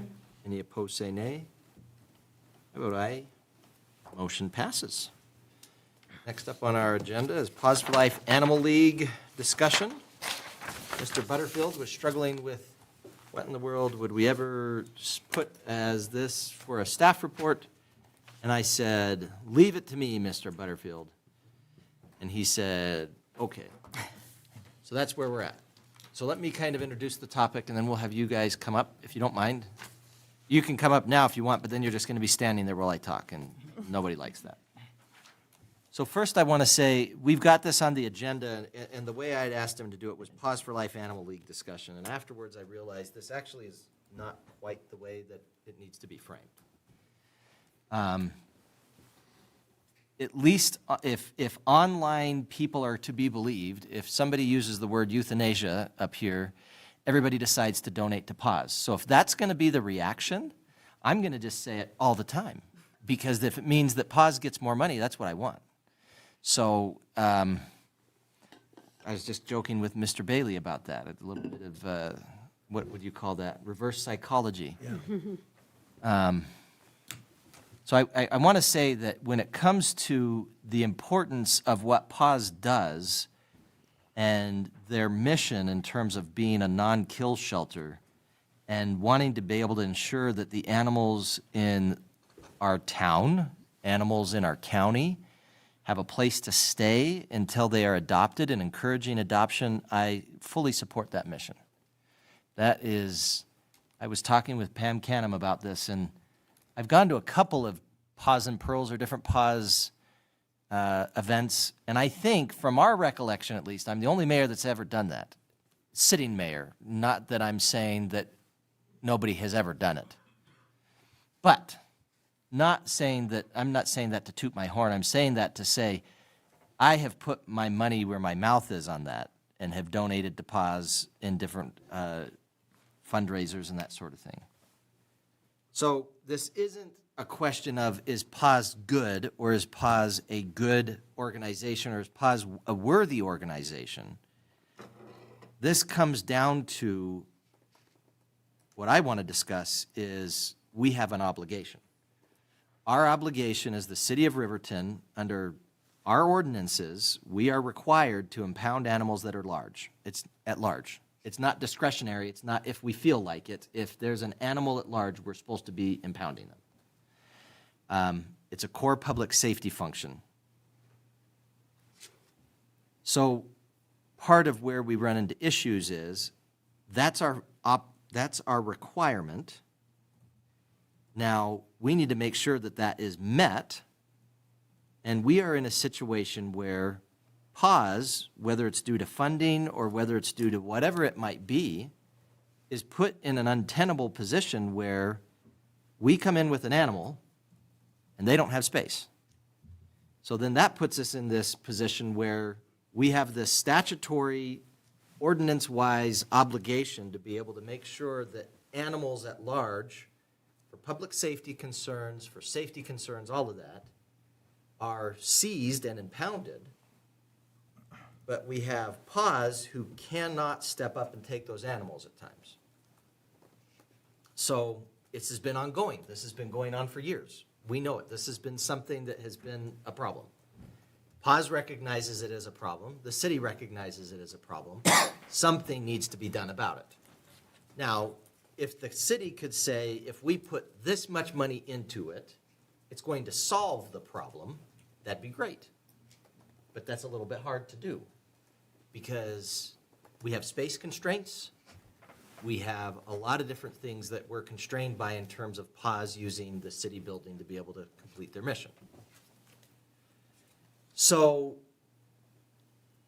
what I had talked about at our last meeting, and I didn't want to have this become something that I was a bit hypocritical, and I told this to Councilwoman Johnson, where I was like, let's not have this turn into something besides we're going to consider these applicants and be able to decide what we're going to do and how much money would go to them.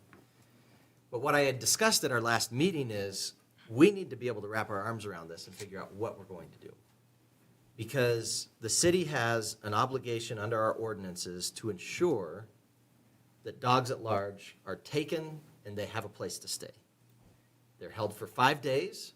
Whatever else happens to them after that, city code does allow them to be euthanized in that set of circumstances if they are not taken back to their home by the owner or if they're not adopted within that period of time.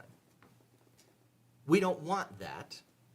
But the reality is, we have animals that when they're seized, if we can't put them somewhere, that's a problem because we're not doing what we're supposed to be doing.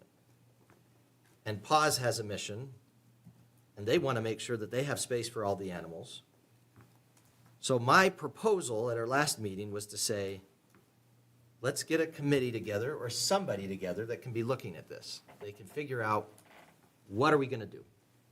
Because to be honest, we've been kicking the can down the road for quite a few years. And I don't mean that as critical of PAWS. I don't mean that as critical of the city. It's been, I think we've both been looking at that and just hoping something will happen to be able to help solve the problem. Well, nothing's happened. We haven't magically had space added. We haven't magically had everybody decide to spay and neuter their pets. We haven't magically had the county or the reservation step up and create their own animal shelter. PAWS gets animals from everybody in the county, period. So that's what we've got. And to be frank, we've got an issue because if the city is going to do something and PAWS is in our building, PAWS is using the space that we could be using to do something different, nobody here wants to say, let's kick out PAWS because we need to be impounding dogs.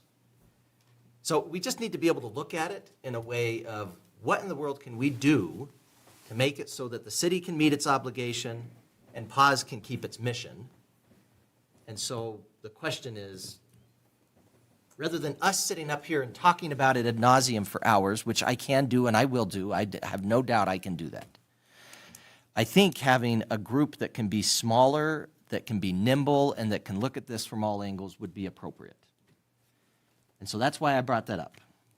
Now somebody, I'm not going to say who, may have been Mr. Butterfield, said, oh, you really like committees, do you? Yes, I do like committees.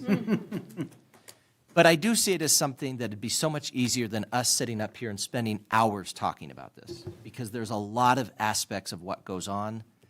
And Mr. Slack had said, if we're going to create a committee, I would like to have somebody from the PAWS board on it.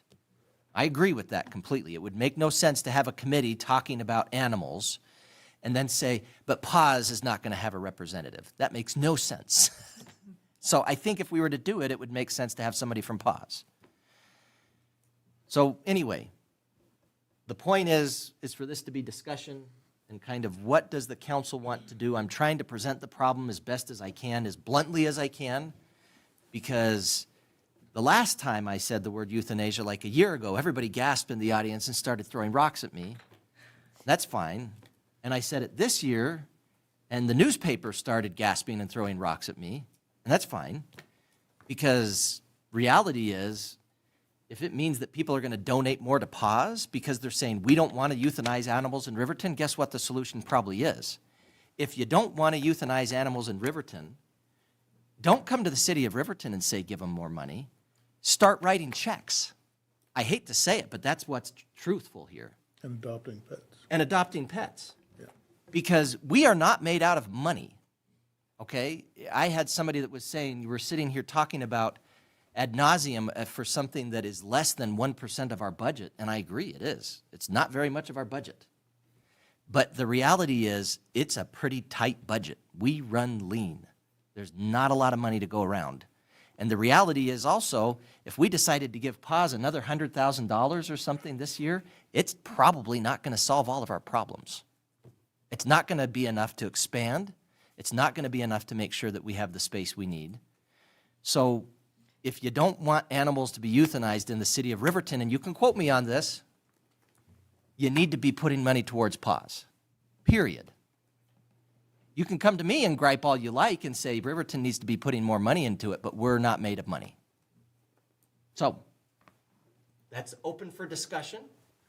What do we want to do? How do we want to get around this problem so that we aren't coming back every year with PAWS hat in hand acting like they have to sit here and beg for money for them to do what I think is a great service, but they can't do it lately.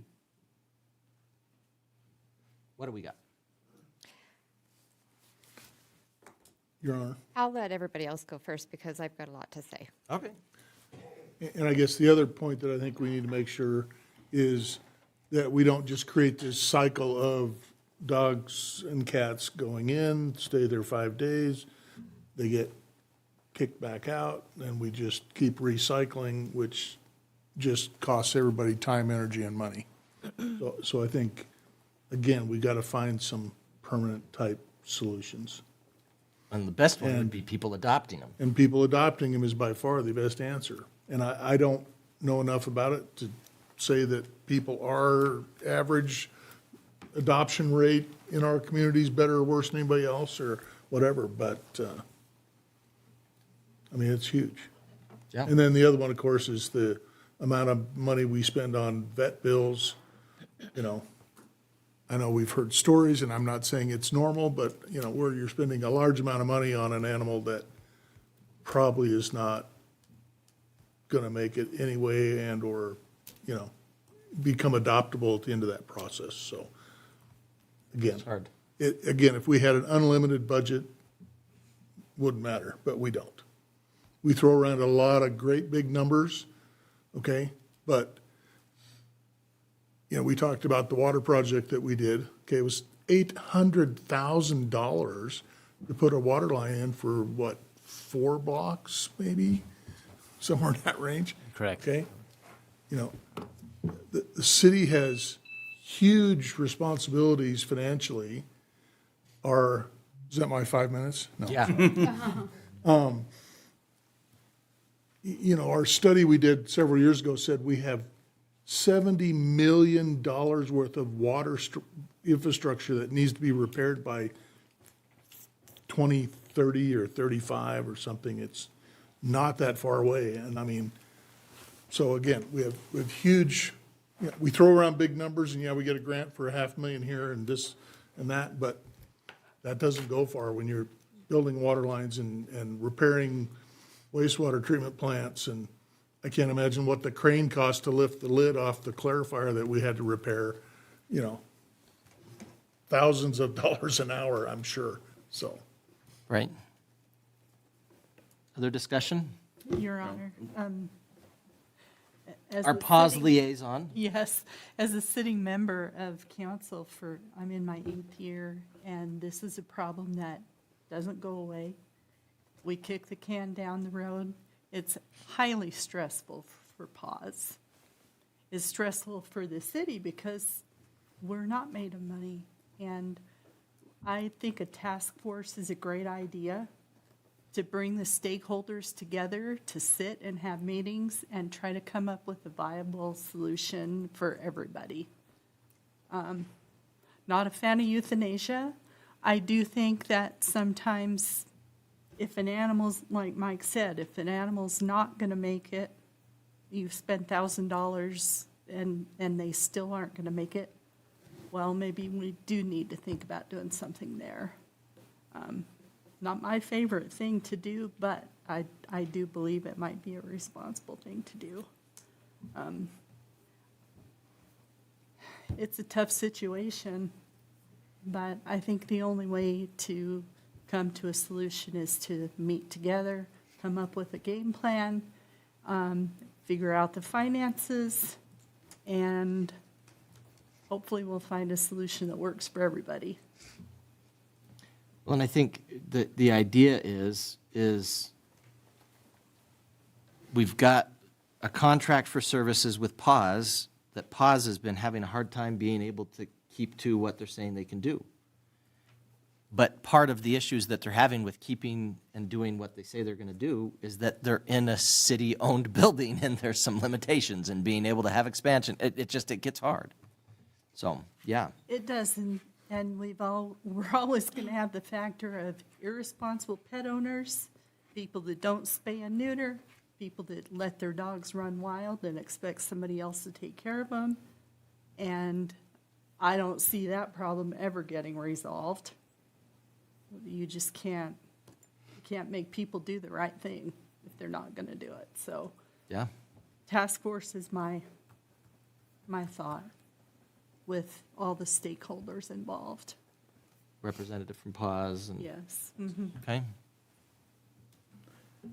Thank you, Your Honor. I've been thinking about this quite a bit since our last discussion, and a word that keeps coming up in my head is systemic. Systemic failure on multiple sides, right? And we have an organization that's caught in a catch-22 that has no ability to shed any liability. The city has shed considerable amount of liability, but yet they're held to a standard that they can't meet. No, I don't think anyone could under the circumstances. And so when we look at studying all of the options and turning over every single rock, I think that's what needs to happen to have a sustainable path forward and have that path be a path to success versus systemic failure. Well, and I think it could also be something where it could say, what are the space needs? What are the expansion needs? Correct. How much money would need to go into this to have that expansion need? I mean, could you imagine PAWS being able to have a number where they can say, if we had in our pocket today $250,000, for example, this is how we could expand. This is how many more animals we could take. This is what we could do. And I think being able to say that would be the biggest help. But I don't know. It still kind of feels like you've expanded a lot, right? We've got a lot of outdoor kennels now. We've got a lot of different things they've done to try to make the best of the space they have. And it's like, now what? It's interesting, I will say, not very comparable, but just hoping that things will change down the road sometimes does kind of work out. And by that I mean the Fremont County Detention Center has for years was way over on their prisoners, such that they would have to ship prisoners out, that kind of thing. And then all of a sudden, they're not. They're usually under capacity lately. And it's been that way for about 2 or 3 years. And things like that happen, but they don't happen just overnight, and there has to be something that goes into it. So it is possible. It is possible to figure out things we can do. So, yeah. Councilwoman Brothers, just because you're the only one that hasn't said anything yet. Yeah, thank you. It's been an interesting week, I think, after that conversation. last week and seeing some of the stuff online. And like you said, it's not anything that I think any of us would desire. So I don't think that's where we would want to go with it. But finding a solution truly is the need in this case. And I think all of us coming to a consensus as to what that is the important thing, and whether that means like a bigger area. But my thing, I think the biggest thing that I have been thinking of is like the comments that I'm getting from people around town, or that we've had, and this has happened to me, are dog bites that have occurred, and very literally there haven't been room, or if there have been room, the police haven't been able to get the dogs into a place in PAWS, and that has been a situation that several people in town actually have told me about, because I had my situation and they said, oh, that same thing happened to me. And so that was my bigger concern, is making sure that there are kennels dedicated to like vicious animals or something, because that is an actual law Riverton has. And if we can't uphold laws that we have, then we're in trouble. Then, like, you know, that's a problem. So. Well, that's a really good point, because part of what kind of prompted this thought process for me was just about a couple of weeks ago, I saw a dog out, and my thought was, oh, I should call that in. And then my second thought was, no, they don't have room. I'm just going to create a nuisance for RPD. Yeah. And so then my thought then becomes, the next day, after I had a chance to think about my actions, that sounds kind of weird, I realized that dog could bite somebody. That dog could spread rabies. That dog could do so many things that could be destructive to our community. That's why we have the laws we do. And here I am as the mayor, and I'm not calling in a stray dog. That's pretty ridiculous. I should have called in that stray dog, because we should have a solution available such that that dog can be seized and put somewhere, period. Well, there's one actually in my yard as I was leaving, barking at me on the way here. Yeah. There was one in a parking lot right as I was driving by about 20 minutes before I came here. I didn't have time to call Shannon, I'm sorry. But yeah, so the reality is, it's like, if we're not able to have citizens that are feeling comfortable, let alone city council members or mayors that feel comfortable saying, hey, we need to address this, we're going to call it in, we need to do something. That needs to change. Yeah. Thank you. Was that a good segue to whatever you have to say, Councilwoman Johnson?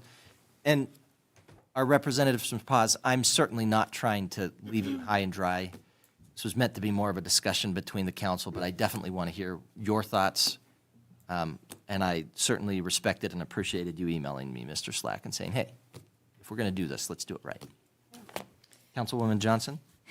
Your Honor, first of all, I want to start with saying thank you. I have worked the last 6 days nonstop with our animal control officer, Ashley Solon, who's the new treasurer, Whitney, who's in the back, and we've had some very transparent and honest conversations about what's taking place. And while I understand that you want to move the conversation to a committee to discuss, I think that in light of the article that came out and how that put council in such a negative light, I think it's appropriate that we discuss a little bit of it tonight. And I think that it's important to understand how we got to where we're at and the challenges that they face. Understanding overcrowding is definitely due to lack of spay and neutering. One single female cat can produce 400 kittens in 1 year. And when people fail to spay and neuter their pets, about half of those find a home. the other half end up living in shelters and, or being euthanized. I think I can speak for everybody up here and say nobody wants to use the word euthanization. Nobody wants to see that happen. And I came with solutions, actually. I'm not just going to gripe, but I think it's only fair that the public understand how PAWS has gotten themselves into this situation as well. And I want to invite Ashley up to the counter and Mr. Slack. Because we've had good conversations, and it's a partnership, and we're working together, and there's no finger pointing. There's none of that. It's not a he should. Things happen, but the bottom line of it is there has been less than stellar accounting practices that has gone on. Would you agree with that? Yes. Okay. Substantial accounting practices that are making a difference in the numbers that they're seeing and that they have to come to us for every year. And a lot of it stems from, in my opinion, and please correct me if you feel I'm wrong, but a lot of that is policies and how you operate and procedures and cutting cost and spending wisely. Everything that I see, and we went back to 2022, looking at financial records and trying to go over, at least I did. I think Ashley went back a year in doing that. I went back so I took over treasurer in February, officially at the end of January. And I've gone back almost to January of 2025 is how far I've gone back to try to figure out what is happening. Despite your best efforts. Yes. Yes. There are still some major errors that we can identify. We've identified a lot of things that are inconsistent with good accounting practices.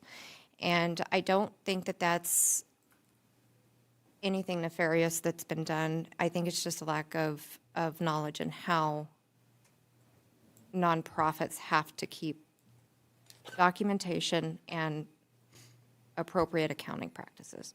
Well, it's just a function of the fact that It's- we're talking about a nonprofit board that's volunteers Correct. who And basically love the mission. And when you start looking at some of the numbers, in 2021, you were operating in a deficit of about 23,600. In 2022, you were in the positive. You ended the year 93,910.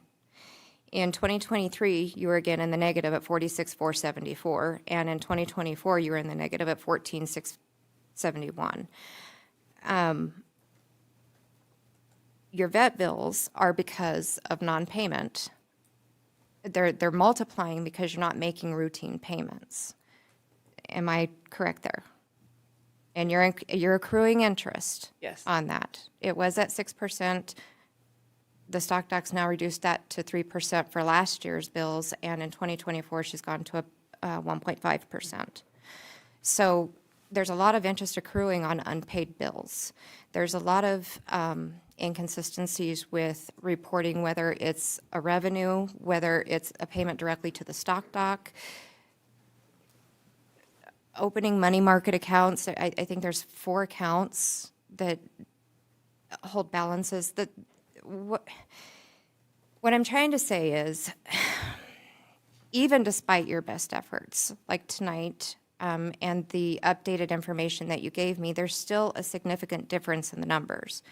The yearly total for food on the most recent one that you gave me was $10,340.97, from what you could depict from the vendors itself, yet. For a year? That's for the year total, is what is recorded from their vendor accounts, okay? But presented to council was $11,598 just for Riverton City animals. So can you help me understand that? So Go ahead, Ashley. what I've found is that whoever was in charge of PAWS QuickBooks created a bunch of random categories. And when the bank statements get sent to QuickBooks, they even though the bank account was reconciling, they weren't going in and making sure that the appropriate line item from the bank account, the transaction from the bank account matched whatever category it was being put in. And so therefore, when you go into PAWS's QuickBooks and you try to create a report, the categories are so wonky. There's so many different ones and there's so many subcategories, and nobody was putting the appropriate transactions into the appropriate categories. They were hitting reconcile. The bank account was reconciling. They were saying, okay, great, the money's there. But then that creates a problem when you're trying to figure out where did that money actually go. So it was being put in, so with the food, I'm assuming, because of what I've found, there probably was even more money than the 11,000 whatever for food, because Whitney and I went back and checked the Hill Science Diet account directly from the website, and there was way more food purchased during the fiscal year. It's just doesn't show up in QuickBooks because it wasn't put into the appropriate category. So you might have had, for example, 2 different categories for food, and it's showing up that it's 11,000, but it could have been that the 2 combined together might have been the truth. In other words, 21,000. Yeah, exactly. Or, for instance, some of our I was trying to figure out where did all the payroll go, because I couldn't get payroll to match. And somebody created a category called ATM, and that's where some of the payroll was to this ATM category. And I have no idea what that even stands for. So there's so much discrepancy within QuickBooks that it's a mess. And so moving forward, the old accountant has been released. And thank you. We've hired a new accountant, and I actually have a meeting with them tomorrow morning at 9:30 to say, here, this is a mess, and we need to figure this out, along with the tax returns that have some issues that need to be amended and fixed. Ashley, I just want to stop you for a second, because that's an important point. When we talk about the tax returns, on their tax returns, the city's asset of the building is being claimed on their tax returns with full depreciation. The filings are not correct. Okay? Well, how could you claim depreciation on a building that you don't own? Exactly. And that is again an issue of either not being trained correctly when providing information to whoever's filing your taxes or whatever. But it's on there. Plain as day, black and white, big as Dallas. And your entire board signed off saying that you knew that was on there, which tells me there's some issues there, right? And I'm not blasting you. I want to make that very clear. I think that there's been a lot of trying to make things work and operate correctly. But then throughout all of this, and I mean, I could be here for hours with the inconsistencies that we found. And I'm really trying hard to avoid that, because I think a committee is a good suggestion. However, I think it needs to be publicly stated, because this is not a city council issue or a city issue for your financial crisis. You've done this yourself by not seeking out appropriate accounting practices.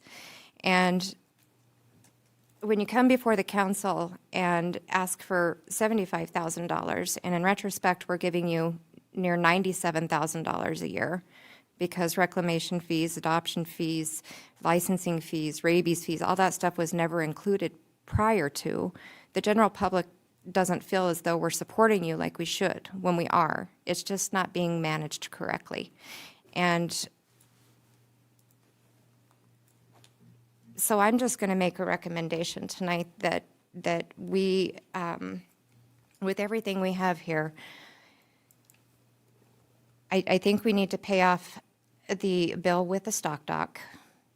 minus the interest charges that have been incurred, giving them a fresh start, $0 going forward for the remainder of the year, and exercise some fiscal responsibility. But then I would like to be on the committee, if it's the will of the council, and work with them on getting some things in the right direction so that they're self-sustaining and not relying on government funding. The amount of money that they're taking in is enough to sustain them. Through fundraising and fees that they collect and all of that stuff, it's enough. It's just got to be budgeted. And currently what's happening is their budget is being developed off of the amount that they're spending versus creating a budget and sticking to that budget and spending within that budget. And there's other solutions. I'm working on a responsible pet owner program, which actually updates the cities. It puts us in a new, in technology, the new technology of everything, and lets us be more accountable. There's also things that can be done, like with feral cats and a humane trap and release program, which reduces the crowding that they have there. But there's a lot of solutions out there. We just have to be able to work together and accomplish that. I think PAWS does good work, and they mean well. I think they just need a little direction and help. Your Honor. Councilman Bailey? I guess one of the things we need to remember too, though, is PAWS is their own nonprofit. They are not under the city of Riverton. It is not really our job. I mean, and I don't have any problem helping, but it is not our job to make sure their accounting is in order and all of that, other than with respect to if we're going to give them money, we want to make sure they're using it for the appropriate use that we're paying for. So again, it's a little tricky for us to, it'd be like me saying, I'm going to tell you what you should spend or which accountant you should use or whatever. That's your finances, not my finances. And so, we need to make sure we don't mix those together, because it's really not the city of Riverton's job to oversee PAWS and their financials. Our job is to manage the animals within the city of Riverton, and we're funding that we're supplying to help them do that with or for us. Well, I'm going to disagree with you, Councilman Bailey, because when we're handing out taxpayers' dollars, it is our obligation to make sure it's being spent correctly and understand their financials. And as it relates to telling them how to operate, it's not us telling them how to operate, it's having a seat at the table for them taking care of our animals and coming to a mutual agreement on what's going to work best for both the city and PAWS. And that relates to the kennel usage that Shannon needs in order to impound animals and how that can look in a more effective manner, and what the shelter needs are in terms of repairs and maybe expansion. And if that's the responsibility of the city, then we should all be sitting at the table discussing that. Your Honor. Councilman Carr? I think that begs the question, we also provide funding for other 501c3s. And so for me, it makes me wonder, are we going down a road that what's good for the goose is good for the gander, right? If we're going to do it to one, we're going to need to do it to all. That being said, none of the other 501c3s that we give or provide funding to For direct services. are taking in direct wards from the city, right? They're also not doing something that we're obligated by our own ordinance to do if they didn't do it. That's exactly what I'm saying, yes. We're not obligated to send anyone to a homeless shelter. We're not obligated to send anyone somewhere else. So that creates a very unique situation, very unique. But it's,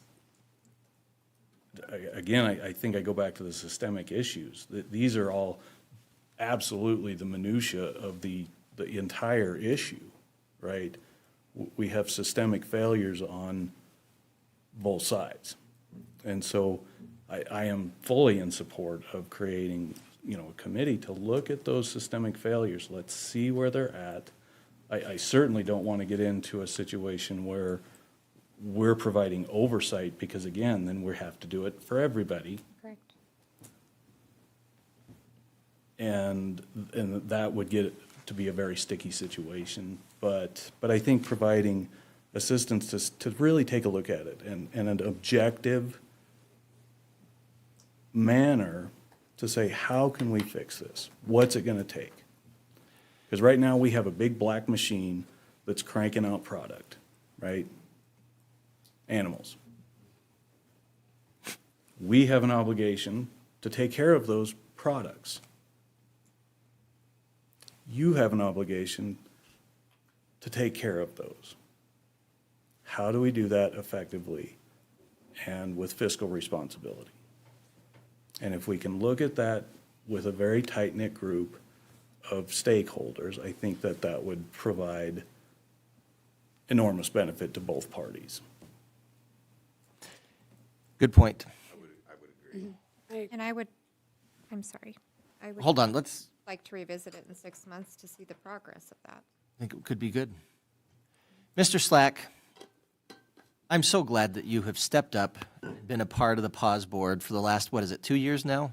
3? 3. And you're the chair currently? Director. President. Director, not the chair. Yes.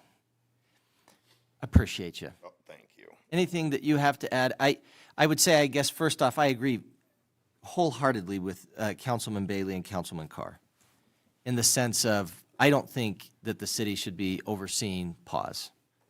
But I also think if you're open to assistance such as that Councilwoman Johnson is offering, I think it sounds like a helpful thing. The other thing I would say too, and I'm sorry I interrupted you, last thing. Okay. The other thing I would say too is if you're open to being a part of something that we would be discussing the city's issue, which is dogs at large and impoundment and that kind of thing, and what are we going to do about them, we'd love to have PAWS be a part of that. But it doesn't have to be something where the city is sitting there and saying PAWS must do X, Y, and Z. It would be something where if PAWS is able to reach a contract and we're able to do something that'll work for both of us such that PAWS can be helping out with this obligation that the city has, figure out how we can do it. Anyway, what do you have to add? I would add that I don't think that it benefits the city or PAWS not to try and figure something out at all. Because like you said, PAWS, we're going on 21 years, I believe. In 21 years ago when PAWS started, maybe these things weren't so hard. Each year, as we all know, life gets harder. I don't know why, but it gets harder. And I believe some of when it's like rolling a rock down a hill, it starts picking up momentum, right? Whether good or bad, it's going.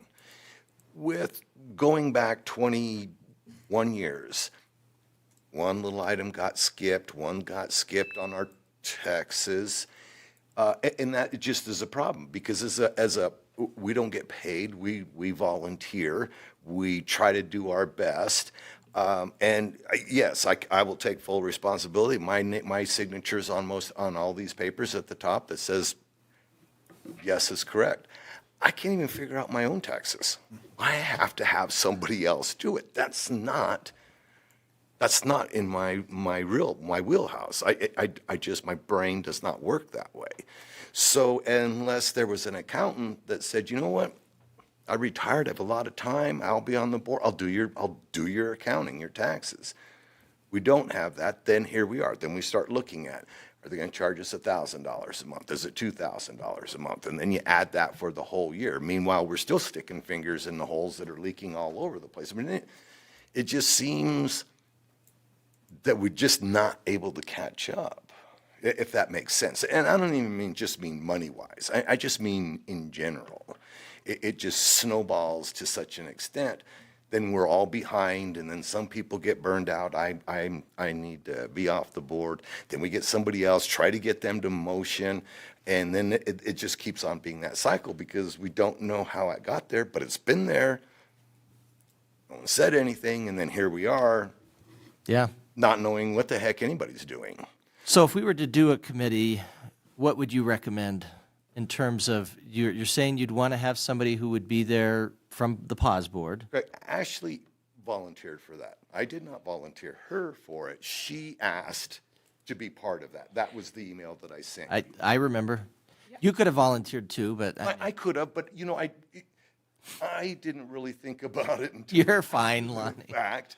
But if you want two people from, I can too. I mean, we can figure it out. But Ashley specifically set out and said, if we enter this with the city, I would like to be there. who else would you think would be good to serve on that? Because I would be inclined to say it would be good to have Carla Borders, but she's going through a lot right now and has some things going on. Not trying to be like sounding weird, but she's got like I'm not gonna. She's got some things going on.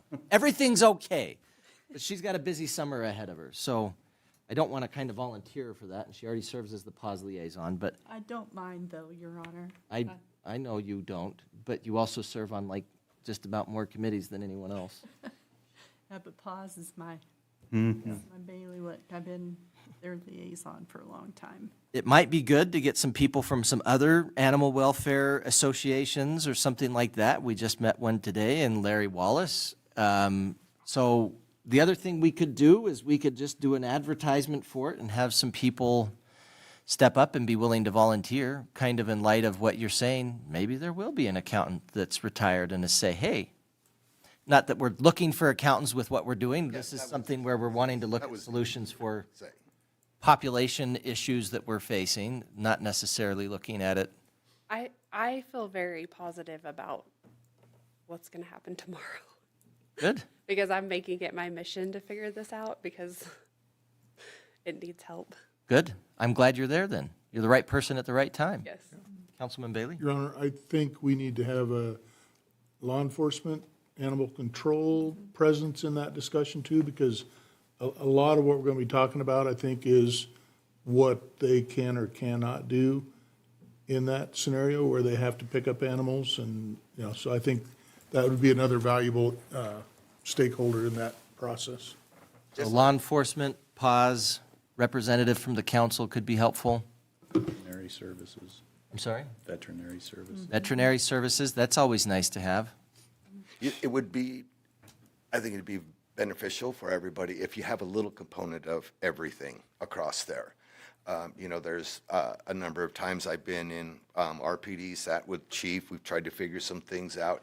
Yes, we're full. We try to make sure that if somebody gets a DUI, we just can't leave their doggo in the car. We've got to do something with that. Yes, and you can't. And then we've also talked about how vicious an animal can be before we can't take it at PAWS. Right. You know, and I know that kind of came up a few times, and Mr. Butterfield kind of told me I wasn't supposed to talk about things like that because they kept coming up. But I don't know. Ostriches get loose, horses get loose, cows come to town. They're not coming to PAWS. You guys aren't taking cows or ostriches? No, we're just gonna stick with dogs and cats. We got a big box of snakes too. Yeah, we don't need. I'm not a reptile fan. I really love critters, but not. So a representative from the council perhaps, somebody from more veterinary services, representative from PAWS, representative from the RPD, likely a representative from other local animal kind of groups that are interested.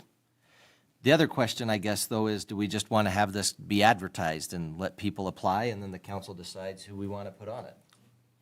Maybe for an at-large seat. So maybe have some people apply for at-large seats? Yeah. So we would kind of go in with veterinary, PAWS, RPD, council, and then We just don't want it to get too big. Have one or Never two. get anything done either. the point is to have it be nimble, not to have it be like 20 members. Right. Then we'll get nowhere. Not more than 10? Yeah, I'd even say 7. yeah. Yeah, It's nice to 7. have a smaller group. At least for initial discussion. And if we need to expand that, we could. Could. Mr. Butterfield's really good at making resolutions, creating committees. He enjoys it. We also are really good at making resolutions, disbanding committees when there's no longer a need. We enjoy that too, I mean. So this is an initial effort in trying to figure out what we can do, and I think we just need to be willing to look at it and consider it. So I would like to ask to keep it at an odd number. that's kind of where I was saying 7. Okay, yeah. Because if we get even and we split, then it just, Well, then you got to, whoever it is that's been there the shortest amount of time, you got to just eliminate them. So okay. Kick 'em off. I thought you weren't going to go there. kick them off. Like, are we doing it? Everybody's making everything about euthanasia today. Yes. Okay. I think, from my opinion, it would make a lot of sense that we get a resolution together for this. I think to whatever extent that you're willing to serve, Councilwoman Johnson, I think it'd be great. I would like to continue serving in the capacity with Ms. Solon and our animal control officer on the board. You and Ms. Borders might have to have an arm wrestling match or something. Well, we work just fine. She can always go in there. I've just delved knee-deep into it, and I can always share the information with her as well if she's tied up. You know, and for PAWS, for me, working with RPD we've not had a problem. I don't think, we don't not dislike each other. Not had a problem working with Shannon. Shannon's always very, very forthcoming with me, and as much as I can, try and be with her as well. So that would be very helpful to keep that bridge. Well, if we had a representative from RPD, I would think it would make sense for it to be Shannon. You don't necessarily want her to volunteer for things, or voluntold her. She's just remaining silent today. Mr. Butterfield, I guess what I would say is probably where we're at least appears to be where the council's at, and we could have a motion and a vote for it if we need to, is maybe come to our next meeting. Could you come with the resolution that we could use? And then give some thought as to who could serve from those kind of areas, veterinary, PAWS, RPD, council, and then have maybe 2 or 3 or 1 or 2 at-large positions, and would that make sense? Yes, Your Honor. Would you need a vote for that today? Because he'd be coming with the proposal at the next meeting. Okay. Does that seem like that would help, Mr. Slack, Ms. Sloan? Yes. Okay. I will have to say, though, for the next 3 weeks, Oh, yeah. I can't take any more time off. We're coming into finals. I'm in class Monday through Thursday evening, but you'll be in good hands. It'll be at least that long. Sorry, Ms. It'll Sullivan, take that long to get this in going Dyslexic anyway. in my brain. That's okay. Okay. Well, if there's nothing else to talk about this, I'm just glad we're not here at 11 o'clock right now. You're welcome. Yeah. I tried. Councilwoman Johnson is like, I could have made it worse. I could have, but I didn't, because I want You put in a lot of hours prior to this meeting. I know you did. We really did. She And we- told me that. And actually, Councilwoman Johnson and I put in some time talking to each other, too, so that we could kind of be We did. on the same page. And so, I just want to see positive solutions all the way around. And did you really just say that? I did. Positive just- solutions. just- Went I- there. She has named the committee. It's the Positive Solutions Committee. Oh, that's pause. I hope that's reported on Yeah. Accurately. accurately. PAWS. Okay, thank you very much for being here, and thank you for all you do. Thank you for your board members for being here, and I hope you understand, I don't, our goal is not to be dragging you in front of us like you're some, terrible organization that's committing some terrible crimes or anything. Our goal is just to try to figure out what we can do to come up with ways we can take care of animals in our community. And you guys have done great for it for Yeah, years. exactly. I mean, as a college professor, sometimes I have some really serious, you better answer, better come up with some solution things to get you through. It's not my aspect to make somebody flunk. Sometimes you have to use that, figure it out, pick everything up, and then move forward in a better position. Yeah. Well, thank you. Appreciate you guys. All right, so we don't have a vote or anything? Are we good going just to our next agenda item? Yep. Thank you, Mr. Sack. Thank you, Ms. Sloan. Have a good evening, everybody. You too. Thank you. Okay, our next item is an executive session on real estate. I'd entertain a motion to convene into executive session for the purpose of real estate. It's Wyoming Statute 164405A7. So moved. Second. Motion by Councilman Bailey, second by Councilman Carr. Any other discussion?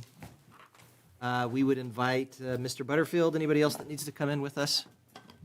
Okay, we'd invite Mr. Butterfield to come in with us. All in favor, say aye. Aye. Aye. Any opposed, say nay. Motion passed. Stand convened into executive session at 9:41.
Second. Councilman Carr with the motion, Councilwoman Brothers with the second. All in favor, say aye. No. That was Joe. Brothers, Johnson, Thank- I was looking at you, Councilwoman. Man, why do we keep getting misquoted? All in favor, say aye. Aye. Any opposed, say nay. Motion passed. We're reconvened at 10:25. No action items from the executive session. I'd entertain a motion to adjourn. So moved. Councilwoman Brothers with the motion, Councilwoman Johnson with the second, or Borders. All in favor, say aye. Aye. Any opposed, say nay. I vote aye. Motion passes. We are adjourned at 10:26.